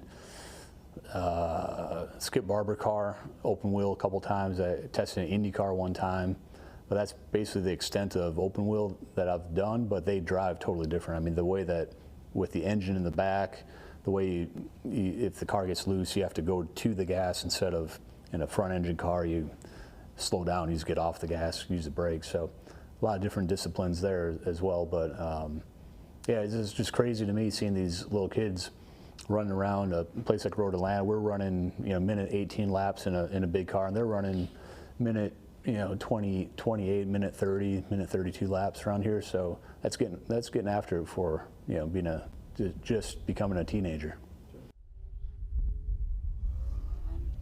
Daniel, it's got to make you feel pretty good to have the Trans Am champion, the reigning champ, talking about how good the young talent is over here. Yeah, absolutely. Of course, we're racing along with these Trans Am guys, and all of us kids in these open wheel cars always want to end up in that kind of position. So it's incredible, it's an honor, and of course, he's right about that. There's a lot of talent. So as we get rolling here with our FR Americas Championship, Formula Regional Americas, the official name, what do you like about these cars this series? This car is the pinnacle of the kind of step ladder up into F1. They're about a 340 horsepower, a lot of aero. It's a baby F1 car, and you can see that just by the difference in times between the JFC, the F4, and up to these guys. So it's a great step, and it's a quick car, that's for sure. Yeah, it's a Honda Civic Type R 2-liter turbo engine, which is serviced and engineered by the folks over at Mountoon. 306 horsepower in a car that without the driver only weighs 1485. Exactly. Now with you in it might be 1495. With me in it would be significantly higher than 1485. I don't know if 306 would be enough to pull me around this place. Yeah. But anyway, so you have been running in the Formula Juniors Championship. Absolutely. And being very successful there. In fact, we saw you on the podium a couple times this weekend. Of course. Yeah, it was a great start. We had a pole position, so I'm happy about that, but we were dealing with car problems. Kind of unfortunate, but that's racing. And me and my team, my best friend Cole and my dad, it's all three of us working hard, and we're able to salvage a lot of points, and I think we're standing second in the championship, so I can't complain. No, we have a lot of big teams that we're going to be talking about who organize and run. We've got Crosslink, got Kiwi, Tony Driver Development, all competing in this category as well here at the FR Americas. They tend to have cars scattered through all three of the different layers of the ladder system. Your organization, on the other hand, is strictly you and your family. Yes, small scale team, but we're still punching way above our class against these heavy hitters. Like you mentioned, Kiwi, we got Crosslink as well, and 20 Driver Development. They are really high-level professionals involved not only in this series. So it's incredible, and you can see the level of talent not only in the drivers, but the way those teams operate with more than 5+ cars. It's incredible.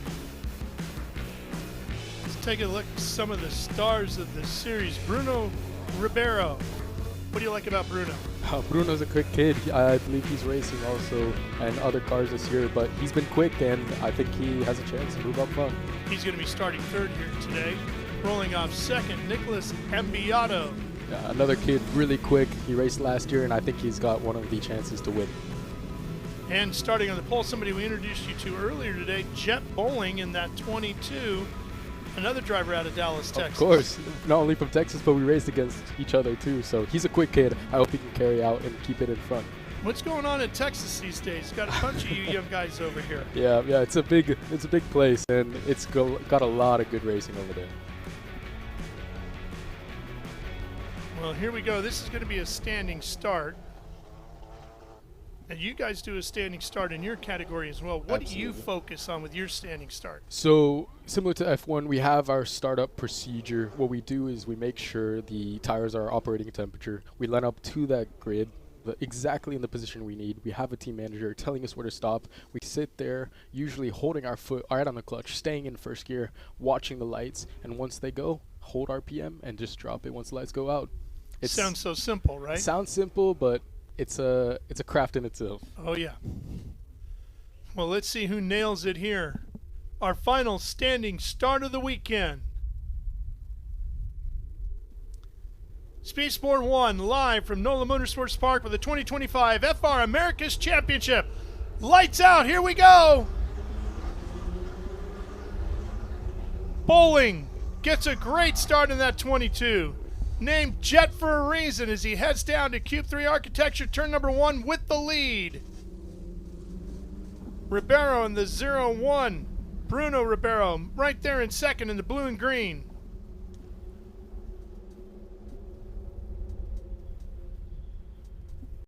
Yeah, that's perfect. The main goal is to get ahead and have clean air, and you can see these top 4 guys already out of the battle, except for maybe Titus kind of peeking in through Nico. But once you have that clean air, you can build up your gap and really put your head down and put in some qualifying times. Yeah, Nicolas Ambiado sits in third now in the orangish red car, right behind Ribeiro. Yeah, Jet had a fantastic start. Titus Sherlock behind Ambiado. That's Ambiado. Oh, and one car. Is that Benevides? Alex. Oh, man. Benevides off at turn number 1. The sales manager from Rick Hendrick Chevrolet down in Naples, Florida. I think he's beached the car over there. Oh, yeah. That's unfortunate.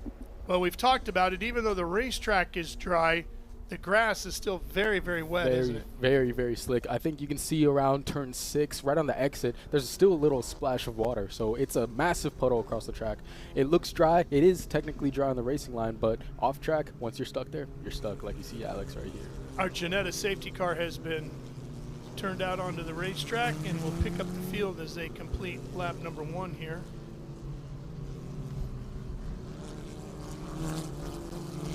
Usually on these procedures, it's unfortunate to have these safety car starts, but if I was the guy in first place, just calm down, recollect my nerves, and get back into the mentality that I just need to lead this race and stay clear. Luckily, we do the single file restarts, so Jet's going to call when they go on the gas, and hopefully he can keep the lead.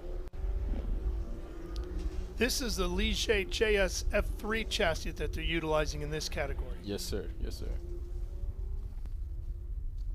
It's a fantastically quick car, and it's a lot of power to keep under control, and that's one of the main things that has the difference between the JFC car that I drive and this class up here is, of course, the power, but most importantly, the aero. You have to deal with a lot of the aero wash. Similar to the F1 guys, it's harder to follow through like these fast sections of the S's. So obviously gaps start to grow a lot larger than these other races, but you're still putting in laps as fast as you can, and once you get that gap, you go for it. Yeah. The wing design and makeup on these cars, front and rear, is very different. Very, very different. You have multiple levels of adjustment, front and rear wing, and multiple elements on that. And And I think we see here Alex hopping on the tow truck. It's a shame.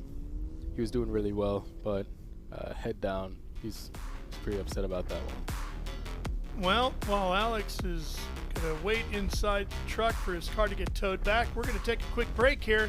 Speed Sport 1 is coming right back to NOLA Motorsports Park.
Rev up and get ready for race day with Mission Foods. The world's best racers and tastiest products come together to make every race delicious. Fully loaded tacos, fast wraps, piled high nachos. Whatever you crave, Mission will help you be race ready with easy to make recipes that will take your race day to the finish line. Keep your racing delicious and enjoy all the mouth-watering action. Brought to you by Mission Foods. Too fast, too tasty. Well, there's the HendrickCars.com entry of Alex Benovitz on the hook. And it'll be off the racetrack here shortly, and we'll be back at it. So, Daniel, you and I were talking during the break. You were 22 years of age, and you're running in JFC right now. But your goal in 2026, if all goes right and you cash in that $150,000 scholarship, is to take that money and go right to this category. FR Americas. Exactly. FR Americas is where I want to be. It's a fantastic championship. I know all the guys, all the stewards, all the tech guys, and the goal is to end up right here. It's a fast car, and it's really competitive, and a lot of the drivers like Titus, Jet, we got Alex here, Nico, a bunch of these guys I've raced against, and I feel like I can really have a chance in it, but it's not easy. A lot takes to compete in this championship, and I don't think I'm ready, but the more I work on in my championship, hopefully in the future I can end up here. Yeah, well, we hope that for you. Thank you. All right, we hope to hear good things from Ben Cissell as well. Take it away, Ben. Well, we're joking down here at Kiwi Motorsport. Nobody wants to be on camera with me, so he drew the short straw. Steven, one of the engineers here. Kiwi Motorsport, though, currently running 1, 2, and 3. Great start. What are your drivers saying on the radio? I've been pretty quiet so far, just with that interruption in the first lap, so we're just waiting to get things restarted before we worry about any strategy or what we need to focus on. Nice. At the moment, it's just keep it clean. Yeah. And do you offer any advice to the drivers, or does anybody in this paddock offer advice to them? We try to minimize any conversation, let them focus unless there's something specific we can see they're doing wrong or to help them, but that's not usually the case. Try and just let them get on with it. Cool. All right, well, you heard it here from Kiwi Motorsport. Back up to you in the booth, guys. All right, Ben, thank you. The Janetta safety car is still on track. So where's the ultimate goal, Daniel? You're talking about you want to get to this series next, but where do you want to go ultimately? My goal is kind of taking up the team owner role, actually. we have the JFC platform, and it's fantastic from kids coming from karts to cars.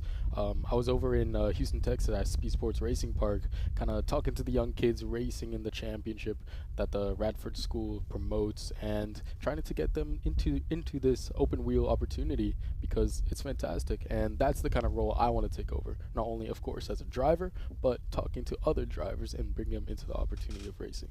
Awesome. Make your career that way. Exactly. And I can't complain. I think I got some miles still left on the driving side. I would say so after a couple of podium spots this weekend. Oh, we got another one off here too. Oh man. Not sure where do you think that is? It's hard to tell from where we're sitting, folks, because this place is so flat. I think I see that over there. We're looking around turn 5, I believe. Yeah. Something unfortunate. I believe Just that might be mechanical. I'm not sure that's anything on the driver over there. Yeah. This place is 2.5 miles around almost. Exactly. And from where we are to where that car is sitting, it's got to be a good 1.5 miles or more away. I believe so. Across a gigantic field of grass and asphalt. So it's hard to tell sometimes where the cars are when you just look out the windows here.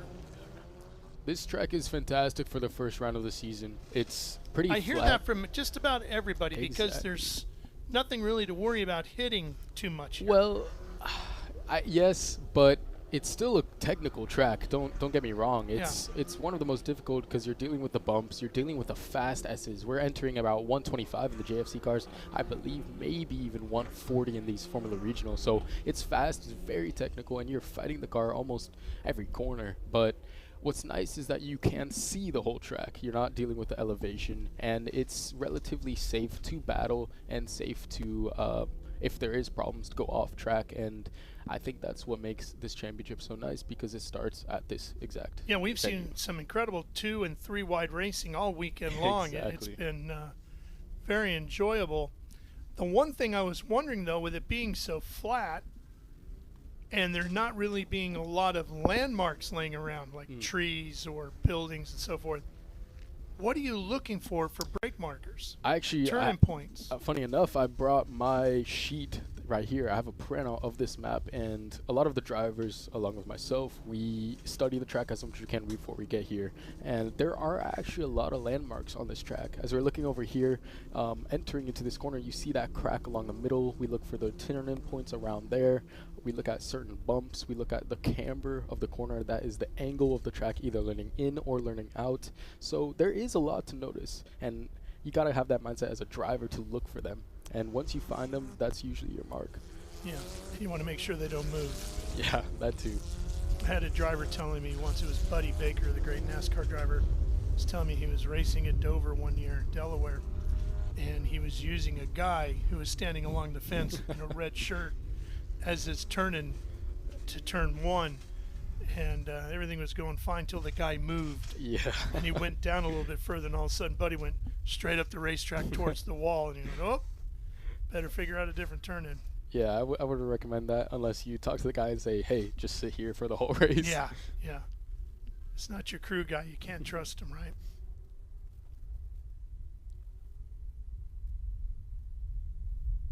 Yeah, usually as we're turning around here, we still got some time, and the safety car lights are out, so no timer warning from this point, but the guys are making sure their tires are up to temp. Bruno right there, right up against Jet. That's what you want to do. You want to be as close as you can to these guys, ready for the restart. And once Jet calls the start, he has a choice anytime along turn 16, right along the curbing. The sooner he gets on power, I think the better, and everyone's going to try to follow in behind and try to make a move for the pass. Let's see how it goes.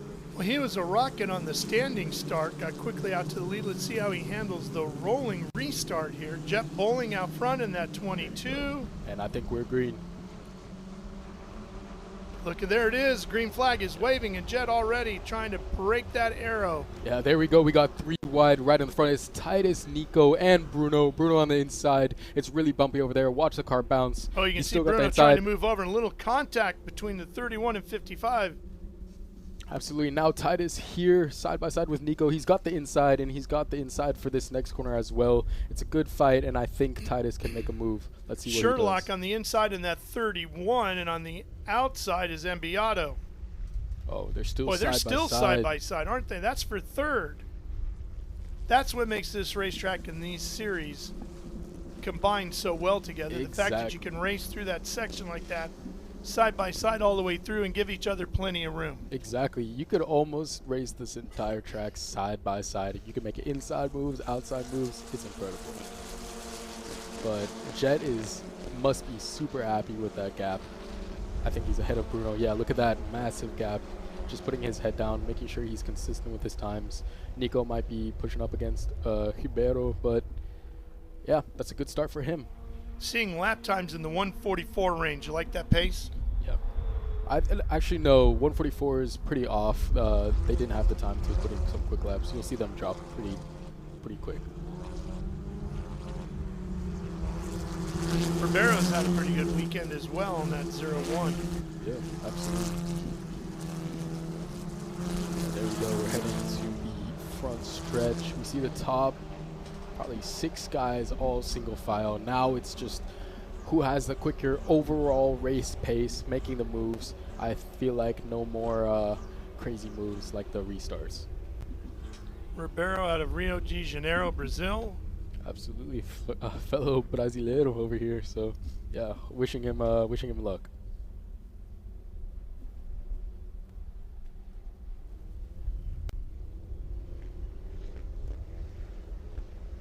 Then Ambiado back there in third. Good look at Ribeiro's car here. Solidly planted.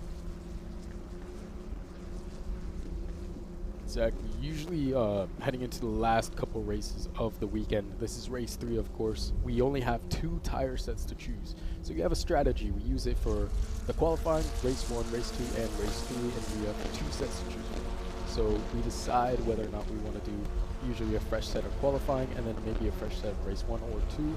But now we're kind of fighting with old used race tires. And if you do a full 40-minute lap race or a 40-minute race, you start to have some of the degradation later in the races, and that's similar to F1, and it's very similar in this series. So maybe the lap times start dropping, but whoever's quick and consistent, they can do well. Ribeiro dreams of being an IMSA or IndyCar racer if everything goes well with his racing career. Started at the age of 14. Favorite movie is Rush, the great Niki Lauda James Hunt movie. Absolutely. It's a pretty good one. But how does a guy from Brazil become a fan of the Pittsburgh Penguins? Is that what he says right Hockey there? team. Pittsburgh Penguins. Huh. I actually... You're Brazilian, right? Funny enough, I am Brazilian, but I actually played hockey. Really? Yeah. Maybe we got something in common. Maybe I'll talk to him after this race. Yeah, you might need to. Well, it's all working for him right now as he sits in second. We'll see if he can catch up to Bowling. Bowling has not been able to scoot away as far as I thought he might in these early stages because he got a fantastic start. But Bruno's hanging there with him and dragging Ambiado along with him. Sometimes it's a mental game. The guy sitting in second can see the guy in front of him and kind of gives him a boost to push hard and fight. And the guy in first is kind of sometimes nervous, but that depends on the experience and the skill of the driver if they have that mental fortitude to stay at the front. So I think Bruno right here is putting in some quick times and reeling in Jet, which is unfortunate, but it's going to look like a good battle. I think a lot of drivers will tell you it's easier to be the chaser than the chasee. Absolutely, absolutely. With experience, that gets a little bit... changes, right? Yeah.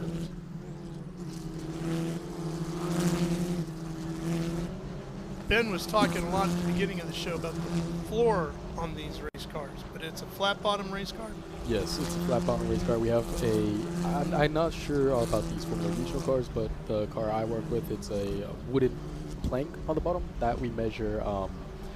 It's a certain millimeter that we have to be within the regulations. I don't know if you remember in Formula 1 they had an issue with that. But yeah, flat bottom car. But these Formula regional cars, you can see in the back, massive carbon fiber diffusers, massive high-tech aero. So of course you can't see it right here, but there's a lot of ground effect going on with those cars. And if anything goes wrong, you maybe hit a rock or have some contact, you lose a lot of grip.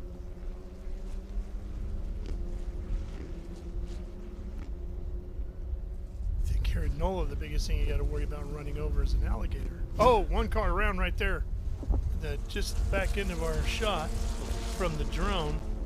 He was right in the middle of the racetrack. That looked like it was over by turn 3. Yeah, maybe.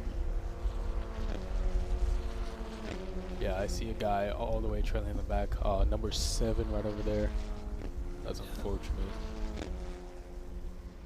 Yeah, that's Anthony Audiello right there, who, as you can tell from the car, is a huge fan of the John Player Special Lotus. I was about to say, I do love the colors of the car. And isn't everybody a huge fan of the John Player Special Lotus? Any iteration. From Mario to Senna, they all look great. Emma's version.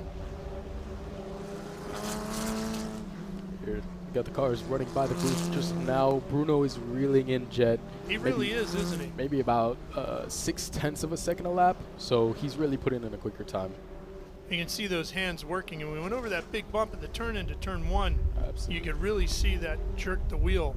Absolutely, absolutely. Heading into turn 1, not only is there a massive bump right on the apex, sometimes we bottom out in the car, especially in the JFC. We do that heading in about, I believe, 60 miles per hour. But on the inside as well, there was some repaving, so there's much more bumps there. So when you want to go for a move and you're diving into the inside, braking hard, you have a much bumpier ride than the guy on the outside. For a Hankook corner there.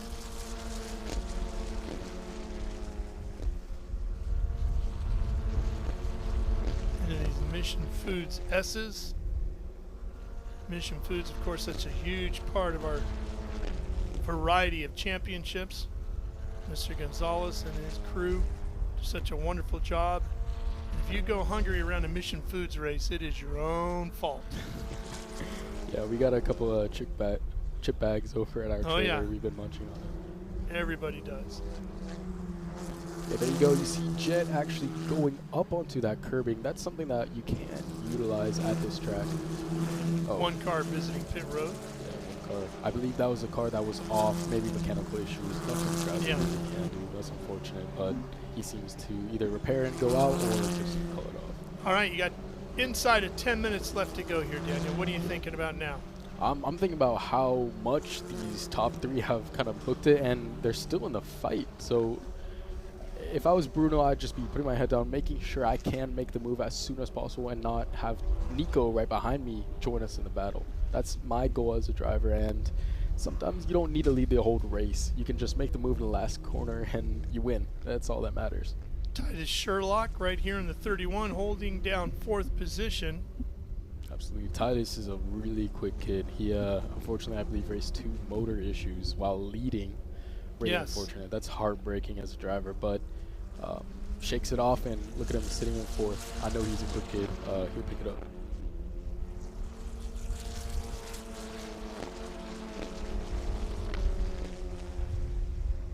Yeah, and another kid right behind him, Brady Golan, another friend of mine. He's a really quick kid. He's been racing in almost every car he can this year. He had the win last race, I believe, and now he's fighting up there with those guys. Of course, not for the podium this race, but I think he has a good chance for later in this championship. Those are some really quick kids. That's Golan right there, Brady Golan running in 5th.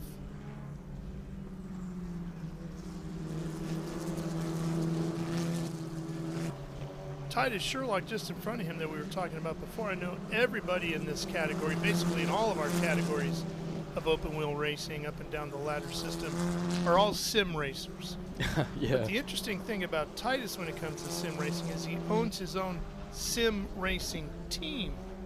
Really? Yeah, which has become a very popular thing to do. I actually do remember he talked to me. He was doing one of the 24-hour IA racing endurance races, and he texted me like, "Hey man, would you like to do it?" And I was like, I don't know. I'm not too good of a sim racing driver. I'm a little older than these guys, and it's a little different for the skill level because I don't have the really top of the line sims. Yeah. But yeah, he's quick not only on the track in a real car, but open up a computer and he's really pretty quick solid there too, huh? sim racing nowadays has been a big part in training and the development of drivers. And we're actually here with the Prodigy series right next to us. Really, really quick kids. They're incredible, and most of them never even sat in a race car, let alone drive one, and they're putting record lap times. It's incredible, and I think it's something we will see a lot more in the future. Yeah, just like that movie was Gran Turismo, which was a true story of the young man that got the opportunity through Nissan. That's Jan, and he's really quick, still involved, and even involved with Ligier, I believe. So. Yeah. So Bowling continues to lead with 7 minutes now, less than 7 remaining in our event here. Yeah, look at these top three reeling each other in. I think Titus is a little too far back to fight for this one. As good as the hand-cooked tires are, and everybody gets 2 sets for the weekend. Correct. I think all 3 of these guys here all started on scuffs. Yep. So as good as those tires are, they've been racing hard, so the goodie is wearing off, as they say. Yeah, of course.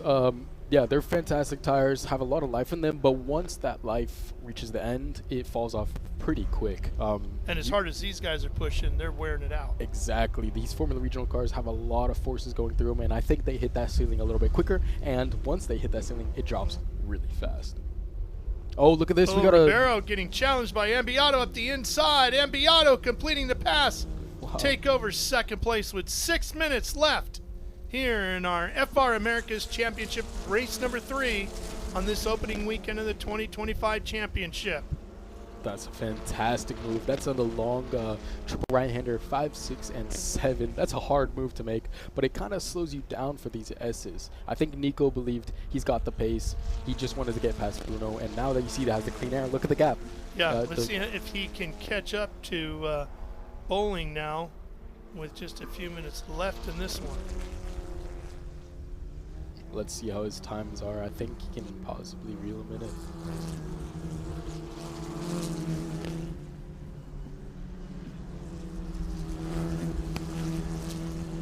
One of the things I wanted to mention is, as you saw a couple seconds ago, Nico hopping up onto those curbs. This track has very wide curves, similar to F1 style. And what we can do is when we're starting to have the degradation affect the car really heavily, you can, if it's a smooth enough curb, hop up and let rotate the car. So you'll see the guys possibly later in the race start using that to rotate rather than forcing it on the tires. And that can possibly save some life. Good look at Nicolas Stoddy right there in the 15. He runs in 6th position right now. Well, IndyCar has run here in the past, so this track has been brought up to a very, very high level of safety standards all the way around. Absolutely. Stoddy from Perth, Australia, running one of the Kiwi Motorsports entries. Had a chance to go to Perth last year. Beautiful city.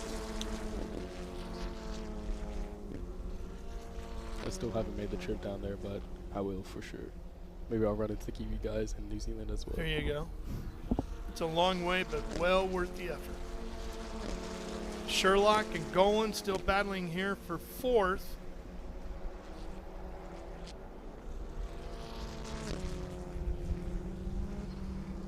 Yeah, Golan, he's just far enough where he's getting that air wash through the fast S's, and there's not much you can do in these specific cars about that. He's just got to make sure he's quicker in the slower section so he can try to trail behind him. But just like F1, these guys deal with a lot of air wash. Ribeiro is definitely dropping off this front group of 2. Oh, problems here for the 46 car of Roberts. Oh yeah, that's heading right into turn 13. From when I was here last in 2023, it was a lot smoother through that section. Turn 13's got massive 2 bumps right on the apex, and almost every lap we scrape the bottom of the car. It can completely upset, and that's probably why he was facing the other way around. Yeah, Roberts is in 10th, dropped to 11th now due to the spin. The Atlantic Team Roberts Racing, ApexSpeed.com, Entropy Sellers backed entry out of LaGrange, Georgia. There's Sherlock. Yeah, about 3.5 seconds behind this front pack. Good recovery, but as a driver, I can feel for them when you're sitting in 4th, knowing you can have the pace to win. It's a little heartbreaking. Boy, it looked like Bowling's front end danced around on him a little bit, a turn in there. Oh yeah, look at this. He had a mistake right there. He's got a lot of pressure. Ambiado looking inside. Absolutely. And coming alongside. There you go, round the outside. There's a lot of grip there. I think he can carry it. And boom, that's a move for the lead. Fantastic racing here.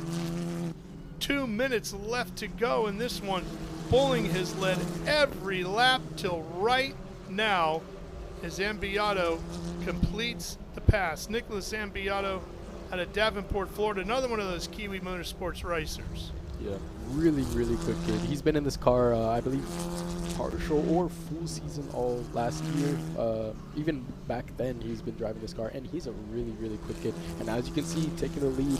And like I said, all that matters is that he takes the lead in the final couple of laps. Yeah, and he's got that fresh air you've been talking about, and is it ever making a difference for him? Let's go back and take a look at it and walk me through this, Daniel. Yeah, of course. We got heading up into the post S's, so 12 into 13. He dives around right into the inside, decides to back out, but Jet looked in his mirrors, kind of hesitated and slowed down, and as Nico heads into turn 14, carries it around the outside, and there's a lot of grip there. It's a move I've done before, and it's very easy to do. And unfortunately, Jet lost that lead, and once he's in the dirty air, he's just holding it back in second. Fantastic move. Really good job there, Nico. That is exactly how you want to do that, and it just goes to show how much grip there is around this racetrack, all the way around it. Exactly, exactly. Fantastic race to make a lot of crazy moves in almost every corner. And he's already capping himself pretty much to Bowling and Ribeiro as the checkered flag comes out here as they complete the final lap. Nicolas Ambiado with a brilliant pass on the white flag lap, or next to white flag lap, takes the win as the 24 of Jansen spins off course in the final lap. Jet Bowling, who led all but the final 2 laps, will finish in second, 1.2 seconds behind Ambiado, and Ribeiro will cross the line in third, another couple of tenths back behind Bowling. Here comes the rest of the field. Sherlock and Golan will round out the top 5. Stoddy, Quimby, Lawley, Day, and Wolf, the top 10. Fantastic race up there in the top 3. Really impressed, and shame for Jet. I know he was fighting the whole race in the lead, but Nico just made the move when it counts, and incredible driving from all 3 of them, the top 3. Well, he did everything right. Exactly. His initial start was fantastic. Yeah. The rolling restart was great. He didn't do anything wrong. It just at the end of the race, Ambiado just had the quicker car. Exactly. That too. And when Jet's looking in his mirrors every lap and seeing Nico come closer and closer, I think he knew it was coming. It fills your head up, doesn't it? It does. It does. Fantastic job.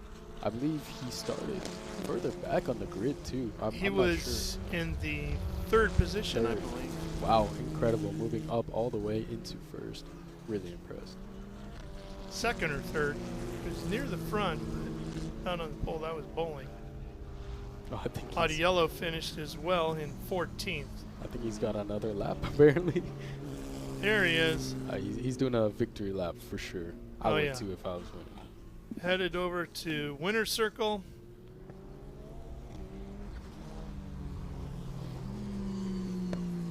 Oh, I thought that was, we got 2 orange cars out there. I think that was Sherlock. This is Ambiado still running around, like you said. Yeah, that's a victory lap for him. I think he deserves it.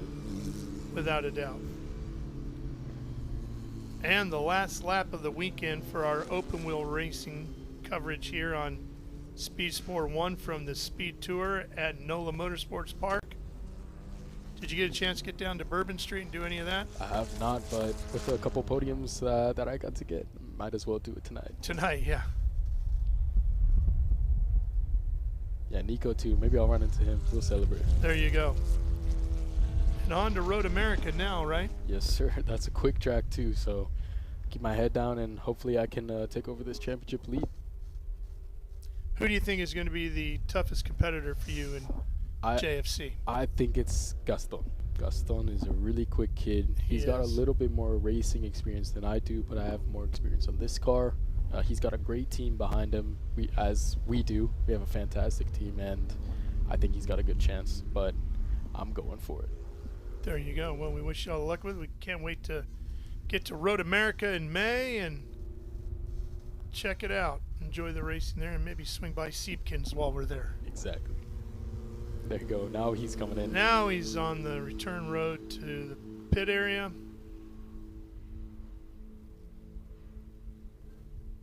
All right, yeah, let's go down to Ben Cissell and see if he can catch up with some of the other competitors. Take it away, Ben. Well, thank you very much, Ralph. This truly is the Formula Regional Americas Championship because we have Chile and we have Brazil represented here on the podium. We have the United States represented by the state of Texas. I'm going to talk to Jet Bowling, who led for most of that race. What a great race out there. What happened there with about a lap and a half left? Yeah, I don't want to make an excuse, but I'm going to. There was something loose in the pedal box, and it found its way behind the brake pedal. So going into 13, I just couldn't get the pressure I needed, so that's why I went off, and that's why Ambiado had the gap. So unfortunate, but it was a good drive. Well, when something like that happens, you're fortunate to make it in. You know, a lot of people wouldn't be able to finish the race, so great recovery from you. Yeah, thank you. Nice job. And then we have Nicolas Ambiado coming in. I think he took an extra victory lap out there. Not sure what happened, but you can see his friend from Chile, Clemente Huerta, giving him a big congratulations. If you've been watching our comment section, you've seen a lot of Chilean flags, so how about that for Nicolas Ambiado? This is a clean sweep, 1, 2, 3, provisionally, for Kiwi Motorsport in Formula Regional Americas Championship, round 3. So, Nicolas, take off your helmet. I want to talk to you. As you see the Kiwi team coming in here, giving him congratulations. Tina comes in to give him a big hug. 2 second-place finishes for the weekend, race 1 and 2, and then he gets on the top step. I'm sure he's going to be happy about that. So, Nicolas Ambiado taking off the Hans device.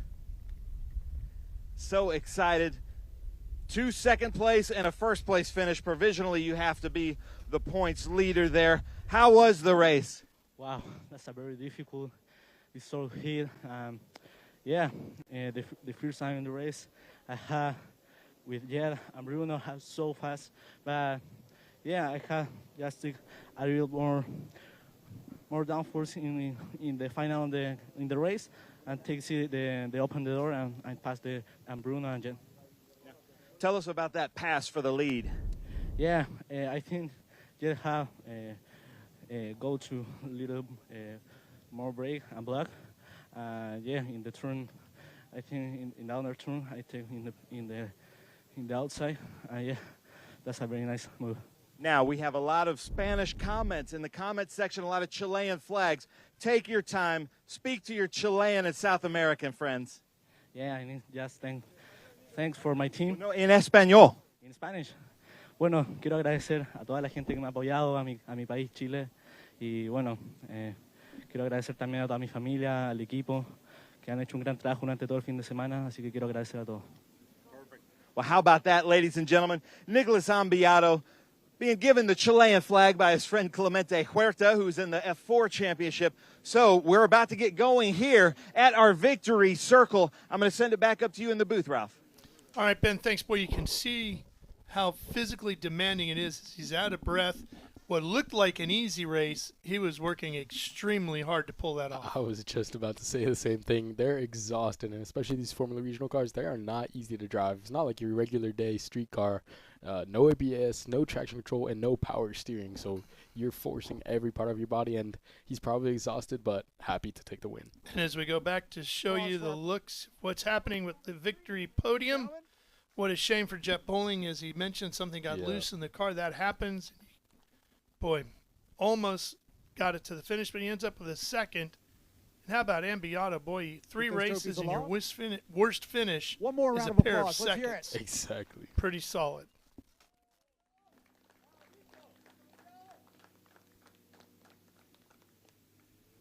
Okay, it's our first podium sweep of the year for Kiwi Motorsport. Let's talk to our third place finisher, Bruno Ribeiro. Bruno, 2 podiums for you this weekend. was a great race, but I can tell you're hot. It's a hot day out here today. Yeah, I felt a bit tired today. I think that's what was missing at the end, just a bit of physical from my side. But either way, it was a good race. I felt like I had some pace in the beginning, but just couldn't match it in the end. Anybody to thank? I'd like to thank my mechanic, Thomas, my engineer, Steven, and everyone who's worked so hard for me to get here. It's my first race, but I'm sure it'll improve throughout the season. Congratulations, Bruno Ribeiro, a two-time podium finisher this weekend. Let's talk to Jet Bowling. Had some bad luck in the second race, but you came back with almost a win, my friend. It was so close, but Nico had a little for you at the last lap. Yeah, there's something loose in the pedal box, which just made it hard to be consistent. Yeah, Nico made a great move coming out of the S's, so unfortunate, but I was proud of the race I drove for the conditions in the weekend I had. Yeah, and a stonking lap yesterday to, start on the pole. That's certainly good stuff. Tell us about anybody you'd like to thank. Yeah, I want to thank the Lord. I can't do anything without him. I want to thank Ryan, Steven, Gary, and Jesse. It was a difficult weekend, but we were all patient, and we put a decent one together. I think we came out with pretty good points considering all things considered. Well done. Jet Bowling, ladies and gentlemen, second place finisher. Our winner's been on the podium twice already this weekend, but he tops it off with a win. Nico Ambiado, a fantastic move on the penultimate lap. Yeah, thanks. I take that move in the final. I think the last part of the race. I just need to thank for my team, all teammate Kiwi Motorsport. A good race. I need to thank for that good race with Jed, with Bruno. Just incredible. I need obviously my family and my friends. Congratulations, Nico Ambiado. Our drivers all with the Hankook hats on to acknowledge our tire supplier for all three of our championships. Thanks to Hankook for all they do for us. Okay.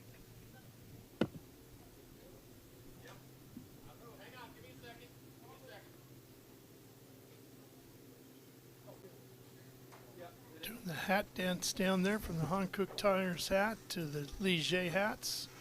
Sorry, we had to trade microphones. Second round of hats for Ligier, of course, the manufacturer of these beautiful Formula Regional America's chassis.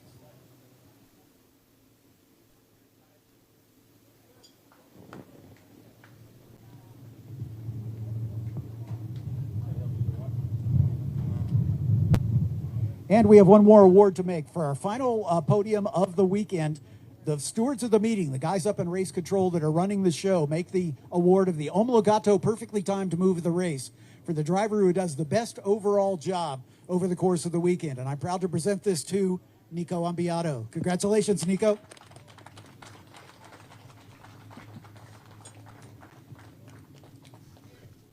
Okay, it's time for the Pellegrino celebration for our drivers. Let's have one more big round of applause for Bruno Ribeiro, Jet Bowling, and Nico Ambiado, all from Kiwi Motorsport.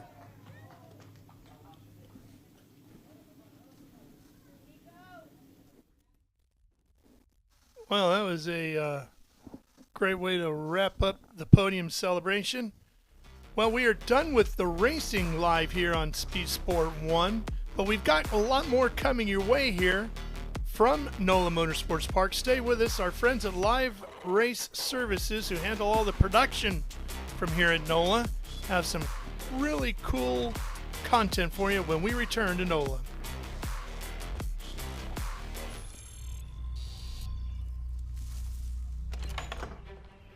Yes. Han, the weather tech's here. WeatherTech is the ultimate protection for your vehicle. Laser measured floor liners, no drill mud flaps, cargo liner, bump step, seat protector, and cup phone. What about my car? WeatherTech.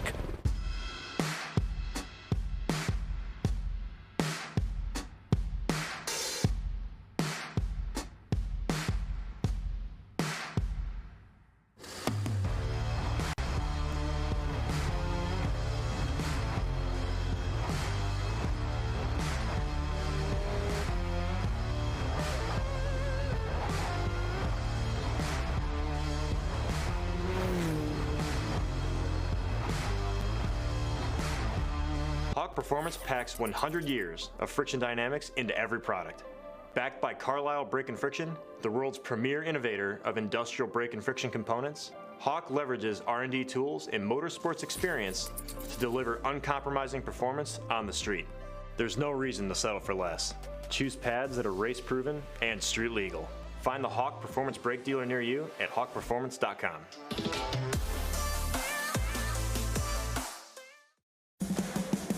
What does it mean to be built with Summit? It means you're hitting the autocross, drag strip, road course, trail, dirt, or open road with confidence. Because built with Summit means you're using parts from the top names in performance, priced to make your project affordable. And it's all backed by trusted tech expertise and blazing fast shipping. Summit Racing Equipment. Let's build it together. SummitRacing.com. Park.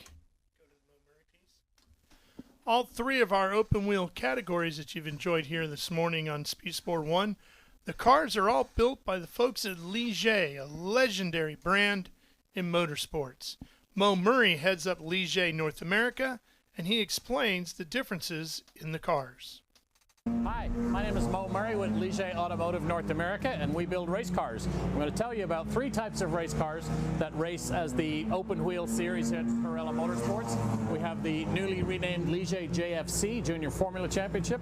We have F4 US, the FIA F4 Championship for the US, and we have Formula Regional Americas, the next level up from F4, covering all of the Americas. Let's go have a look at the cars.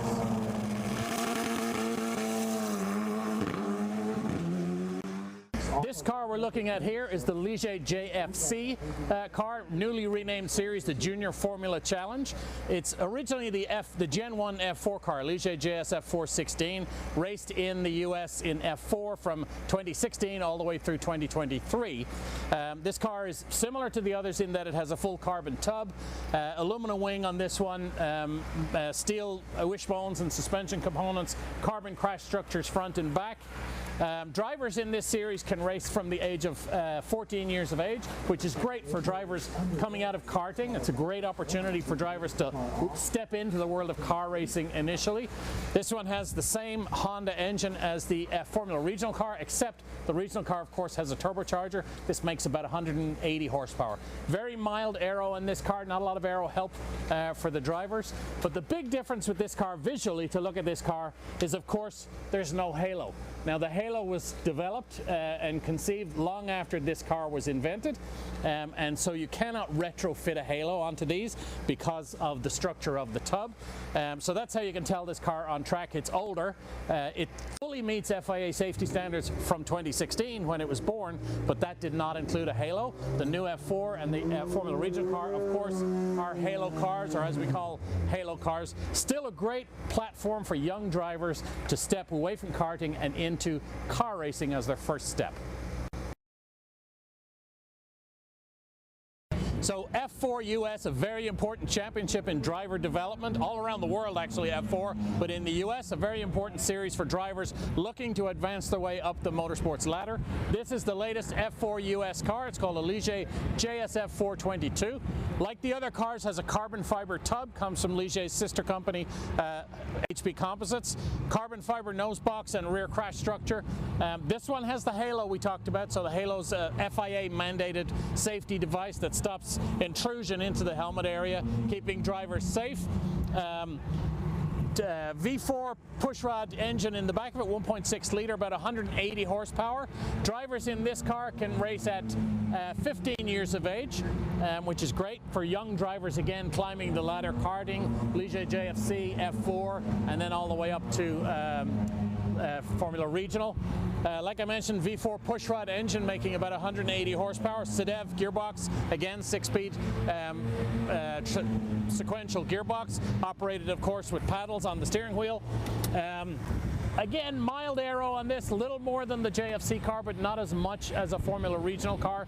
This car will do, and it's geared at a big racetrack like Road America or someplace like that, about 152 miles an hour, which when there's a 15-year-old behind the wheel that's a big boy car. And these cars are very competitive. All around the world, drivers look to F4 in order to begin their journey up the motorsports ladder, and this is the US version of it, the Ligier JSF 422.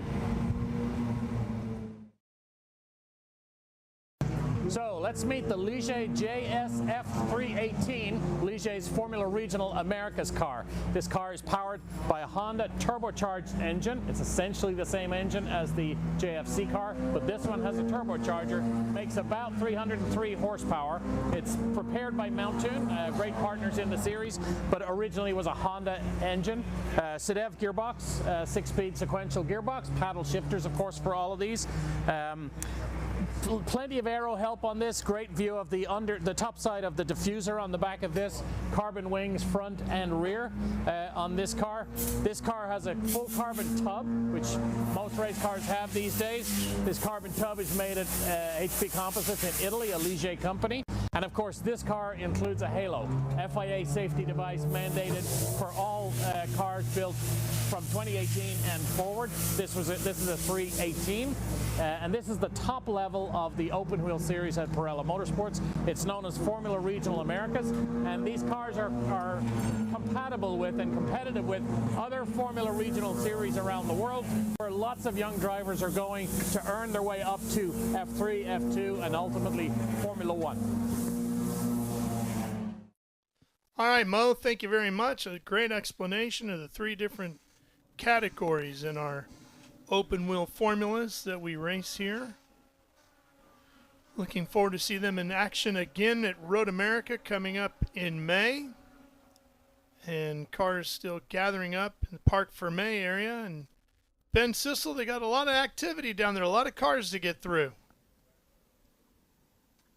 They do, Ralph. A lot of cars to get through, especially this back-to-back-to-back. But, man, I love doing this coverage with Speed Sport 1. It made for some great shows today, so thank you very much for letting us be a part of the day. But this is Parc Ferme. This is an FIA-sanctioned series. We have to follow FIA rules. So they come down here. The drivers, the crews are not allowed to touch the cars, make any kind of changes. They sit in here. The tech inspectors will tell which cars they want to come through. But the reason that we do this is, let's just say, hypothetically, if they find a tech infraction with the car that finished first, then the second place car finishes first for the race, and other cars move up, and they'll bring in the fourth place car, tech it, and make sure.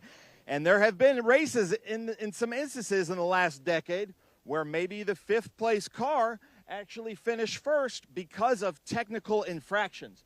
So now we come back here around our beautiful truck, the SpeedTour truck that's here, into the tech inspection area under these garages at NOLA.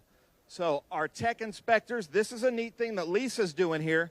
Every single video card on every single car has to be turned in to Lisa by the number. And the stewards can go through and look at anything that happened on the track for all 9 races this weekend. They can look through. They're going to be here till late in the night, Scott Goodyear and his team, reviewing these video cards. The team has to turn those video cards in with, I think, 30 minutes of the finish of the race. Then we come over here.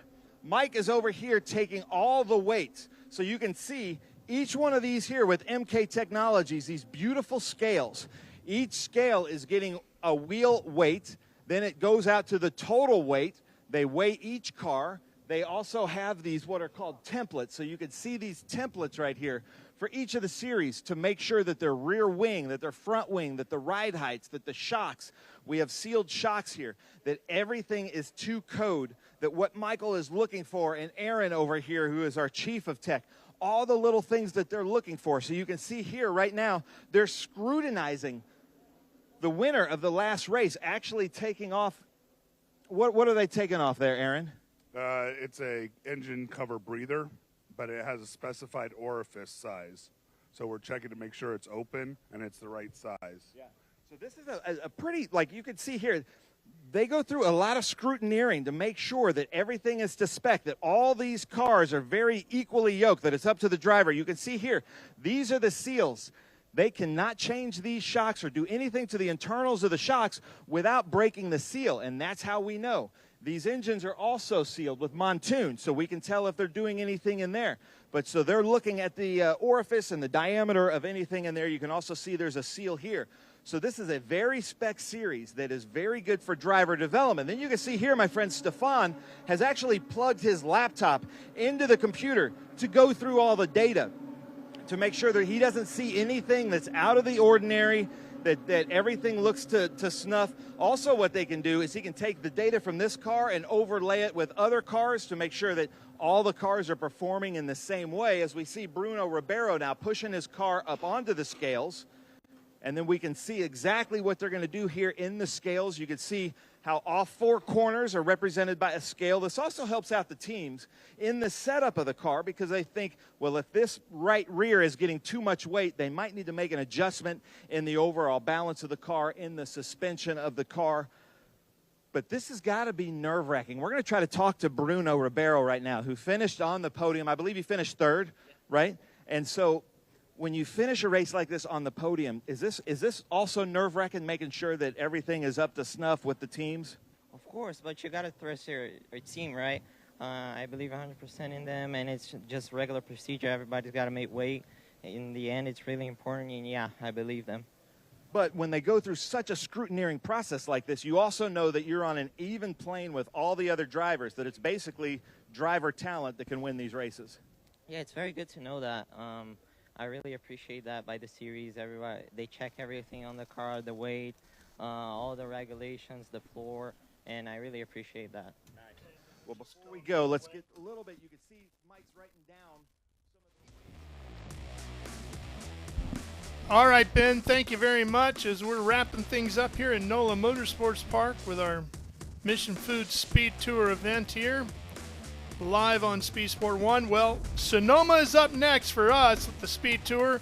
We'll be there Thursday, April 24th through Sunday the 27th. You'll be able to catch all the action live on Speed Sport 1, the home for the Trans Am Series presented by Pirelli.